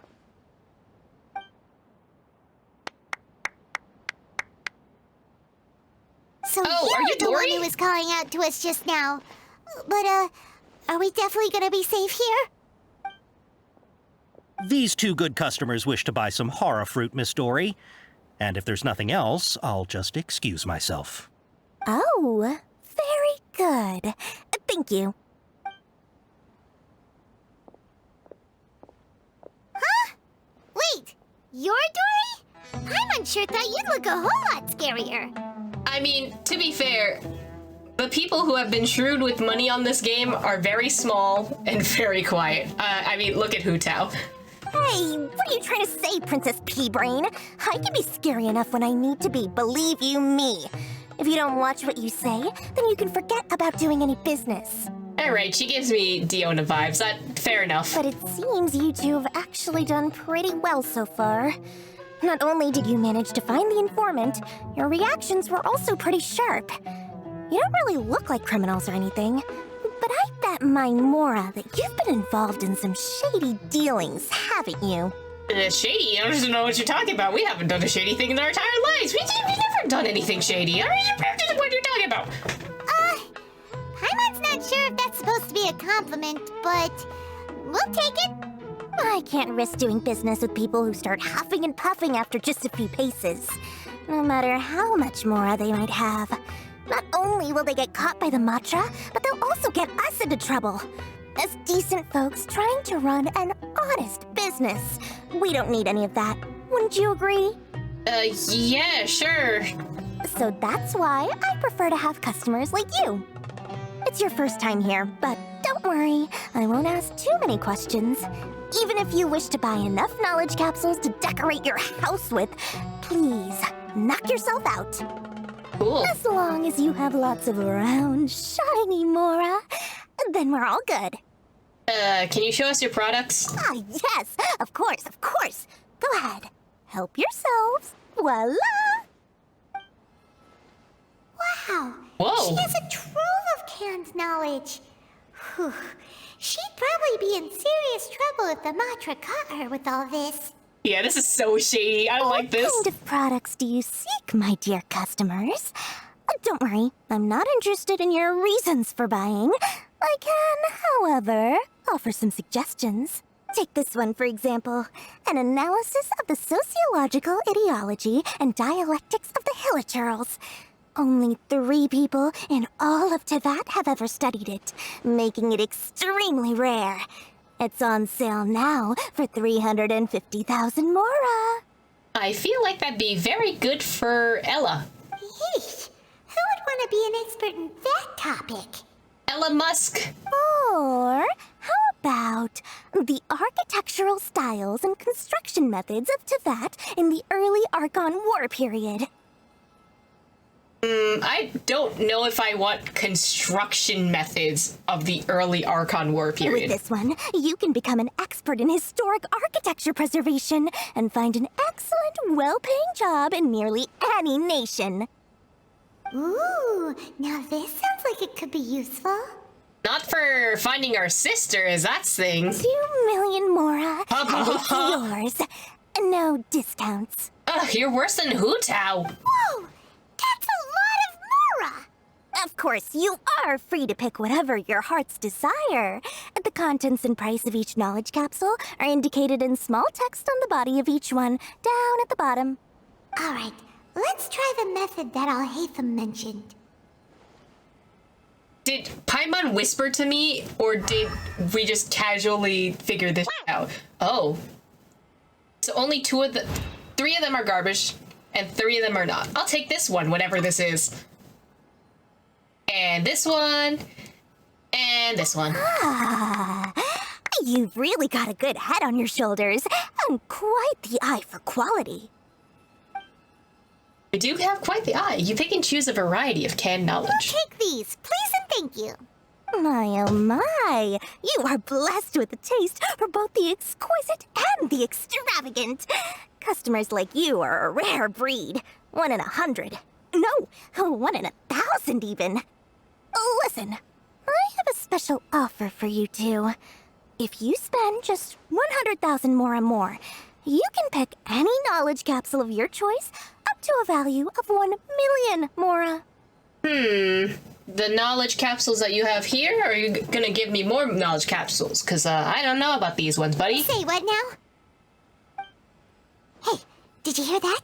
Spend another 100K and we get a capsule worth a whole million! Calm down, Paimon. Don't let her trick you into spending more, because the other ones are kind of worthless. But all the canned knowledge we just bought is easily worth 500,000 Mora. If we spend just a little more, we can get something worth 1 million Mora. Isn't that a fantastic deal? No, because you're still spending money. That's the whole point. That's how the capitalism gets you. Because if they say, oh, just spend a little bit more so that you can get this nice thing that comes along with it. It probably takes pennies to produce that said thing, and you're just spending way more money. They're making way more profit if you think that you're getting a good deal. Think about it. We've gone to all this trouble to get this canned knowledge. And so far, everything we bought belongs to Alhaitham. Aren't you even the least bit curious about how this whole canned knowledge thing works? We're talking instant knowledge here. Don't you want to try it yourself? Unless the instant knowledge is to find where my sister is? I think you're the one that's curious. You just want to see me try it. Come on, come on! We still have around 100,000 of Alhaitham's moral left, so let's put it to good use by finding something useful for you. Ahem, you've got a deal, Dory. We'd like to spend an extra 100,000 mora. Paimon, don't spend all of my money that Alhaitham gave me. Excellent. Then please, select from this fine collection of canned knowledge over here. Oh, a second pile? I'll take that. That's fine. Hold on a second. Paimon thought we could choose whatever we wanted. Why can't we choose the ones from over there? Oh, but my dear customer, the knowledge capsules over here are worth 1 million mora each. I'm sure discerning customers like yourselves will be able to find something to your liking. Please, take your time. Watch, I'm going to use Elemental Sight, and none of them are going to be good. Uh-oh. Paimon has a bad feeling about this. Let's use Elemental Sight again to check these. Fine, I'll have a look. Yep, see, all of them are garbage. So, what did you see? They all seem to be equally bright. So, they're all worth about the same amount? Paimon, they're all kind of worthless, dude. Well, anyway, the mora's already been spent, so let's at least try to find something useful. Let Paimon take a look here. An introduction to traditional Sumeru brewing techniques, the art of growing spices, an overview of ancient runes. Oh, how about this one? Sword Fighting Techniques 8.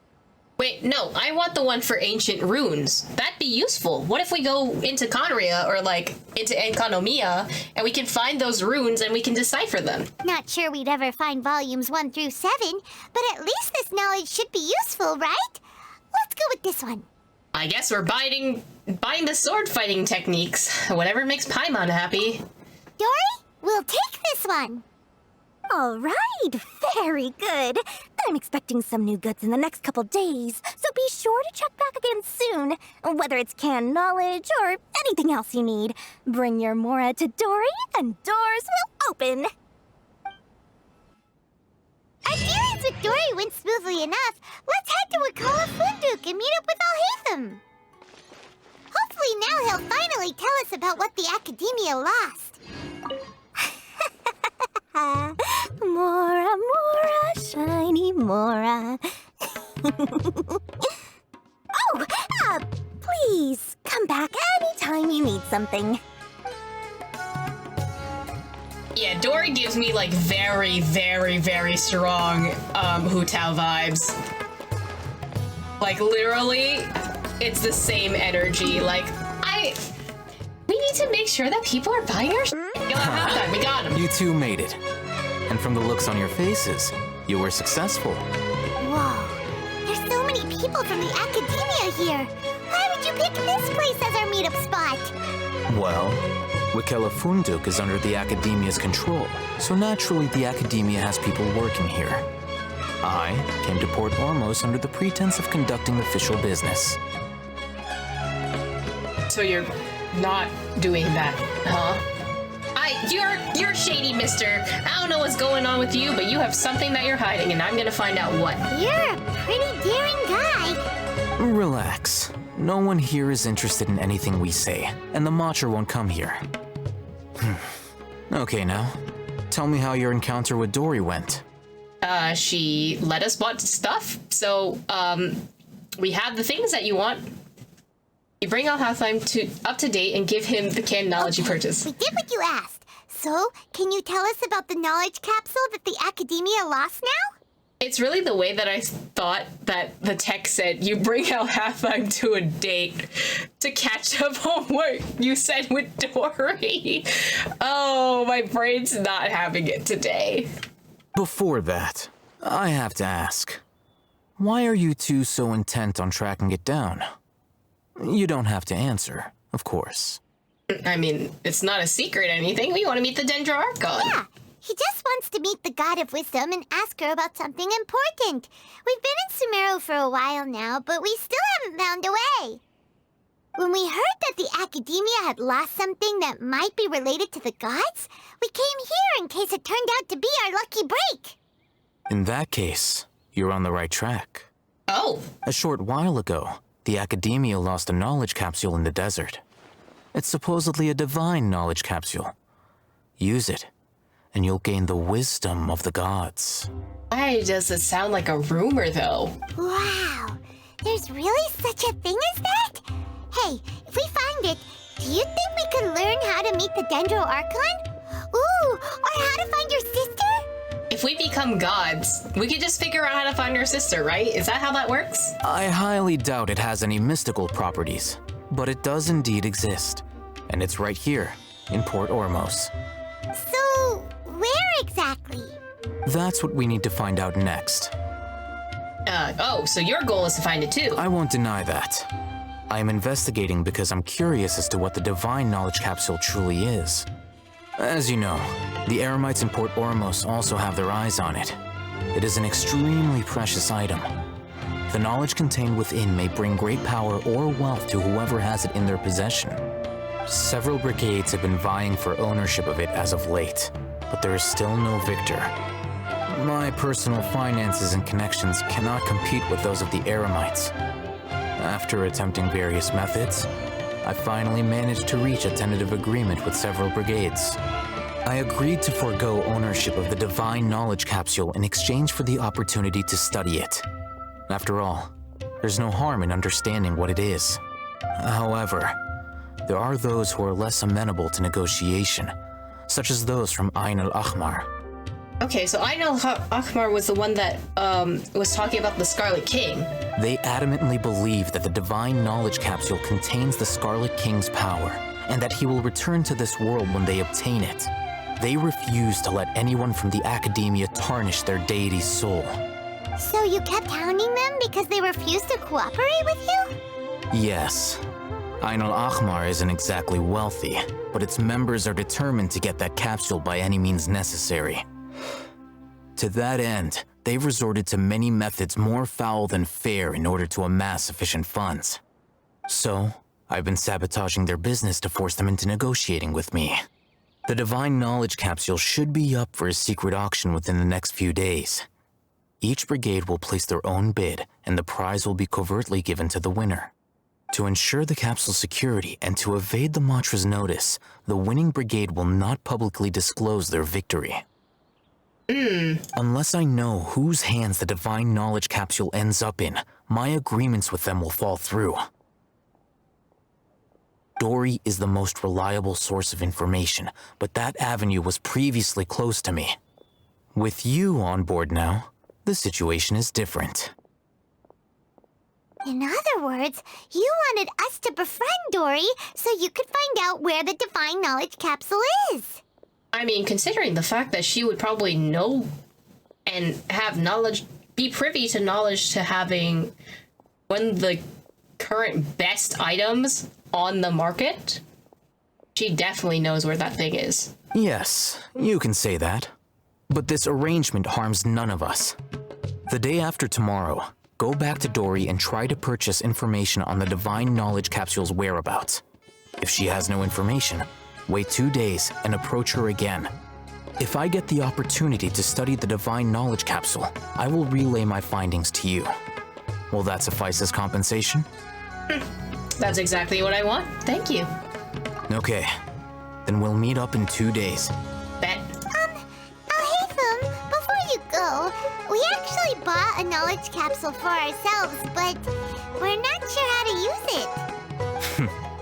You two want to try using a knowledge capsule? Sure, I can teach you. Are you teaching me how to use drugs? Doing so right under the Academia's nose is a bit problematic, though. What do you say we head to the outskirts of town? Oh my god, he's teaching us how to do drugs! All right, this place works. Show me the capsule you purchased. Here. Sword Fighting Techniques 8. Huh. A combat class knowledge capsule. This class is something of a rare find these days, since most have been taken by the Eremites to augment their battle capabilities. Really? Aw, yeah, what a great buy! It's still, we paid way too much for it though. If you want to determine the efficacy of this capsule, I can evaluate your combat ability. However, effects will likely be minimal if you already possess a high amount of strength. We kind of already possess a high amount of strength, so... We can conduct a controlled experiment where you fight 2 battles. One before using this knowledge capsule, and one after. Sure. While you fight, we can use an Akasha terminal to monitor your various physical parameters. There may be variances in your physical strength between the 2 tests, as well as a disparity in your opponent's abilities. But don't worry. I'll run statistical analyses afterward to mitigate any confounding effects. Interesting, so he's a statistics guy. I see what you're studying. Oh, hey, Thumb! You must have been one of those guys at the academia who got top grades on everything. Paimon's curious about something, though. You definitely weren't one of those students who needed canned knowledge to graduate from the academia, right? So why are you risking getting caught by the mantra for this capsule? I'm also curious about this. When you are unable to understand a researcher's actions, most cases can be attributed to curiosity. This is but one theory. Sounds like you're trying to avoid the question. Ooh, Paimon being sassy out here. You got him on lock. He's definitely trying to avoid. All right, let's begin the test. Just fight as you normally do. Sure.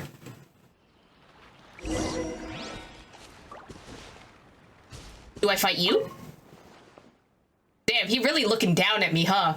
Alhathine lifts his chin and looks in the distance, seemingly waiting for you to provide battle data.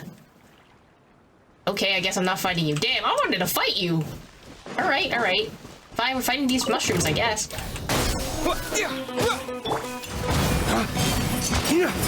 Okay, we have Sayu and Diluc on our side. It's fine. Just let them burn. We'll burn this forest to the ground. Can't touch me! Huh?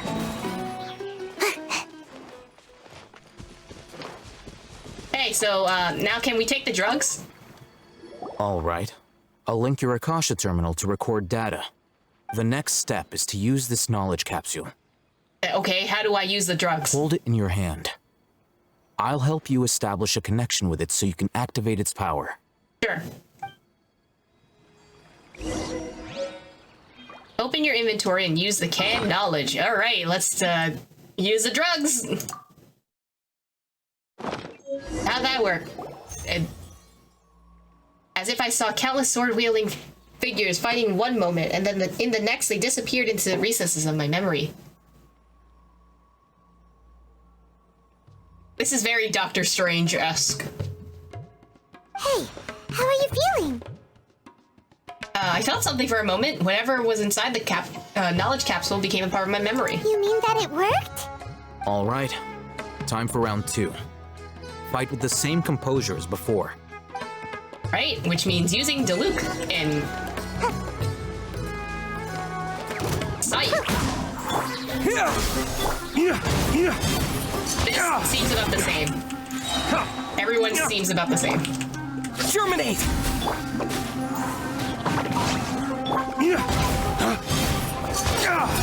There was no buff. I don't think there was a buff here. Dawn, break forth!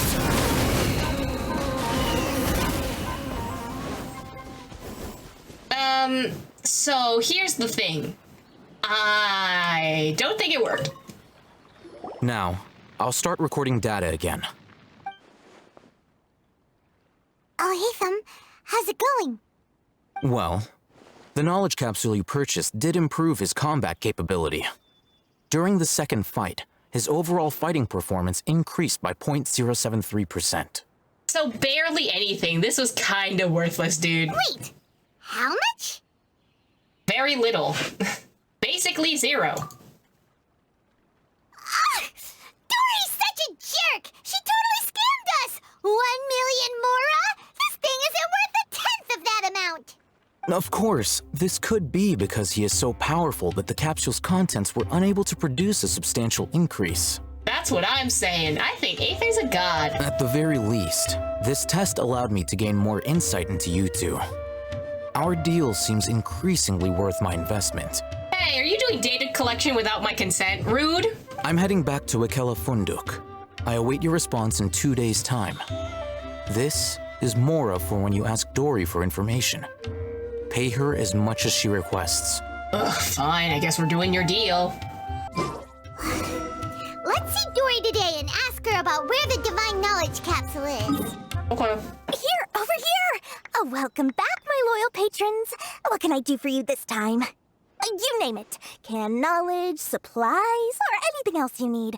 I'll find a way to get it. Where there's a waterfall of Mora, there's a way. Can you really get us anything we want? Anything at all? Aha! So it appears that canned knowledge alone is no longer sufficient for your opulent appetite. Then please, oblige me. Tell me what you have in mind. Well, I'd like to buy information on the whereabouts of the Divine Knowledge Capsule. Oh! I knew customers with pockets as deep as yours would undoubtedly crave something more profound than ordinary canned knowledge.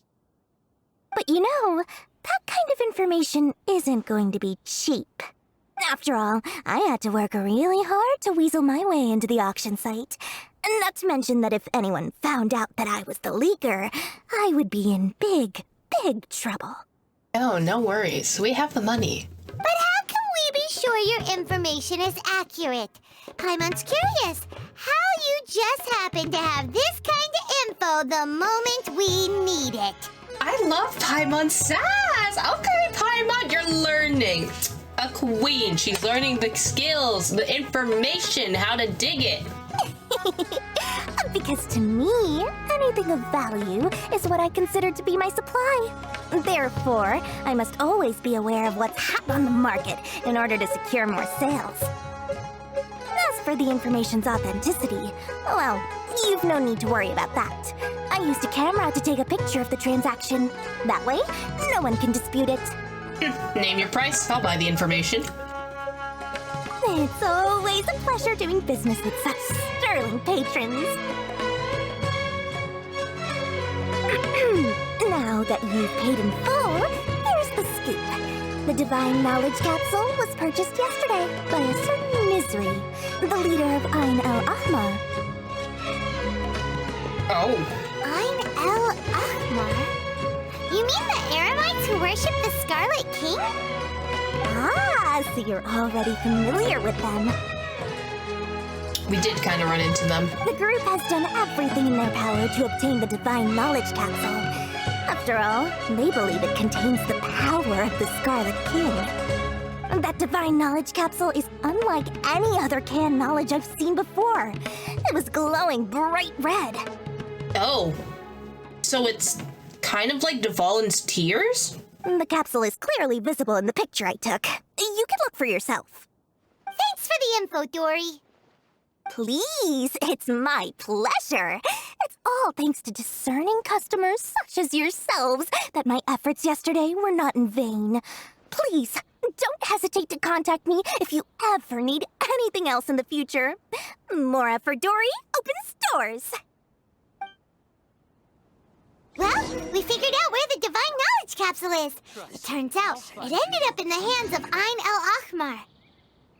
Let's head back and talk to Al-Haytham. Remember to bring a token of our friendship the next time we meet, okay? I like to think it's built on a firm foundation of solid, shining Mora. Damn. Your one character trait is just money, huh? I see. Al-Haytham, we got the info you wanted. Really? All right. Let's hear it. Well, it's in the very group that we're about to face. Dory even gave us evidence to verify the intel. Have a look. Huh, look at that. Clear as day. It must have taken some guts just to infiltrate the scene of the Eremites' transaction. But then to get close enough to take a picture like this. Bold move, Dory. Very bold move. All right. The person in this picture is indeed Misery, the leader of Ain el-Ahmar. And the glowing red capsule he's holding appears to be the Divine Knowledge Capsule. In which case, if we play our cards right, when we confront them next week, we should be able to force them to show their hand. At first, Paimon didn't get why you were provoking these Ein El Achmar guys. But now, it sort of makes sense. Everything's playing right into your hands. After we defeat them, we can finally have a serious talk with their boss and get them to lend us the Divine Knowledge Capsule. Thank you for your time and efforts. Take a few days off while I make some preparations. Let's meet up again on the afternoon of the arranged date, 3 o'clock sharp. We'll be there. See you then.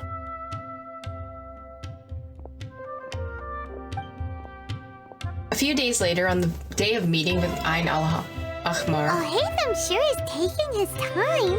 Where could he be? Oh, there he is. Sorry to keep you waiting. Let's head to the pier in front of Pharos Lighthouse. Yep, let's go. Haytham. I knew you were crazy, but I didn't know you were crazy enough to actually show up. It was I who demanded that these negotiations take place. I was more worried that you might go back on your promise. But to your credit, it appears that you're sticking to your word. This is turning into quite an occasion. I also brought some backup. I assume you don't mind. Backup? Aren't you the brat from the restaurant the other day? You've come to support this lunatic because he helped you out? Fine, your funeral. I'm not going to mince my words.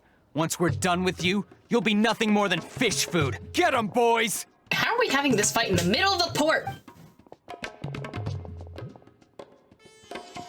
Uh-oh, here they come.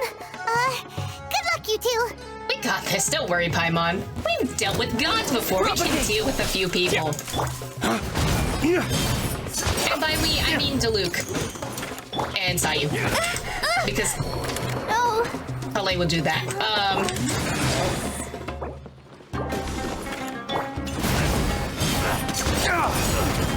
I'll be back.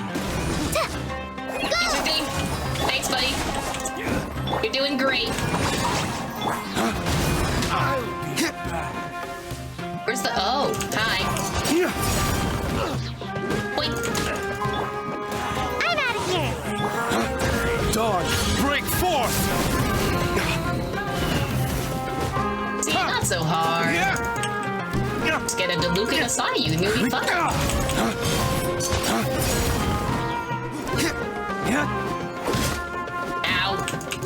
Listen, don't slice me in half. Preferably. Hi, Where did you die from? Where did I go?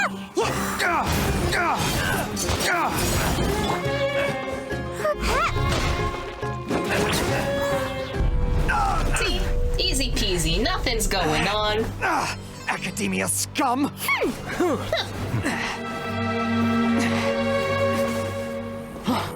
Boss, finally! Did you use it? Great! Now we can... I don't like that. Is he okay? Boss?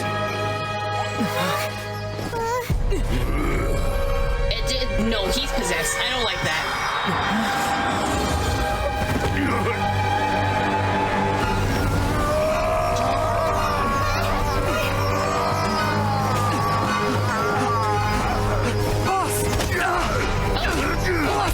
What's wrong? What happened to him? We have to cut his Akasha connection, now.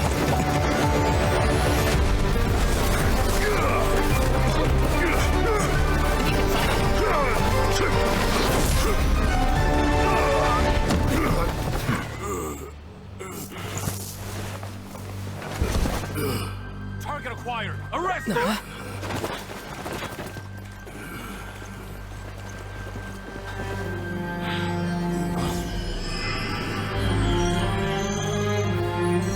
Do not impede our work. Is that understood, Alhaitham? Of course. I was only trying to help. Take him away! Oh.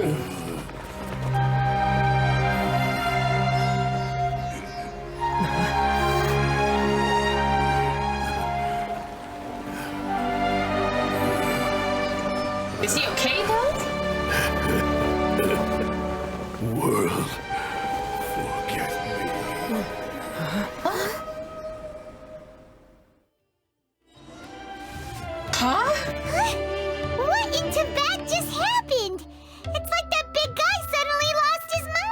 He definitely did. It looks like he used the Divine Knowledge Capsule. And he was possessed by the Akasha? You mean the Divine Knowledge Capsule did that to him? Speaking of which, Apasia did mention... Oh, yeah. You mean how some researchers go insane after getting knowledge from Irminsul? I've heard of numerous incidents of researchers in Satyavada life going insane. The state that man is now in suggests that this is a similar situation. This Divine Knowledge Capsule does appear to be linked to the gods, but beyond that, it doesn't seem anything like the rumors suggest. Possessing it doesn't grant you divine wisdom or power. Makes you go insane. Did you hear what he said? World, forget me. What could that possibly mean? That's the exact lines that was said by the Irminsul. And I think, if my theory is correct, that might be Greater Lord Rutka Devata. That's exactly what I heard before at Irminsul. That's exactly what I said 5 seconds ago. If the mantra took him away, then that means the Academia got the Divine Knowledge Capsule back too. What a shame. We were so close. Not unless. Still, Paimon didn't expect the Divine Knowledge Capsule would be so dangerous. Imagine if we tried to open it. Oh, who knows what would have happened to us? I think we would have been fine. As things stand, there is no reason for me to remain in Port Ormos. I believe our collaboration has also reached its end. What did you take? I know you took something. Oh, we were so busy trying to find the Divine Knowledge Capsule that Paimon forgot to ask you something. Since you're a member of the Academia, do you have any idea how we can go about meeting Lesser Lord Kusanali? Truthfully, I don't. Lesser Lord Kusanali appears to exist outside of Sumeru's entire administration. Most of the time, you wouldn't know she exists at all. Moreover, since the Academia possesses the Akasha, a symbol of our deity's wisdom, scholars have no reason to desire to make contact with the deity herself anyway. Everything about Lesser Lord Kusanali is such a mystery! I'm heading back to the Academia. How about you two? We need more information. It's almost the day of the Sub-Zero's festival. Maybe we should head back too. We've been rushed off our feet over the past few days, so maybe a little rest and relaxation will do us good. You have a point. Let's return to Sumeru City. Then we'll part ways here, Al-Haytham. Until we meet again. You should join my party, just saying.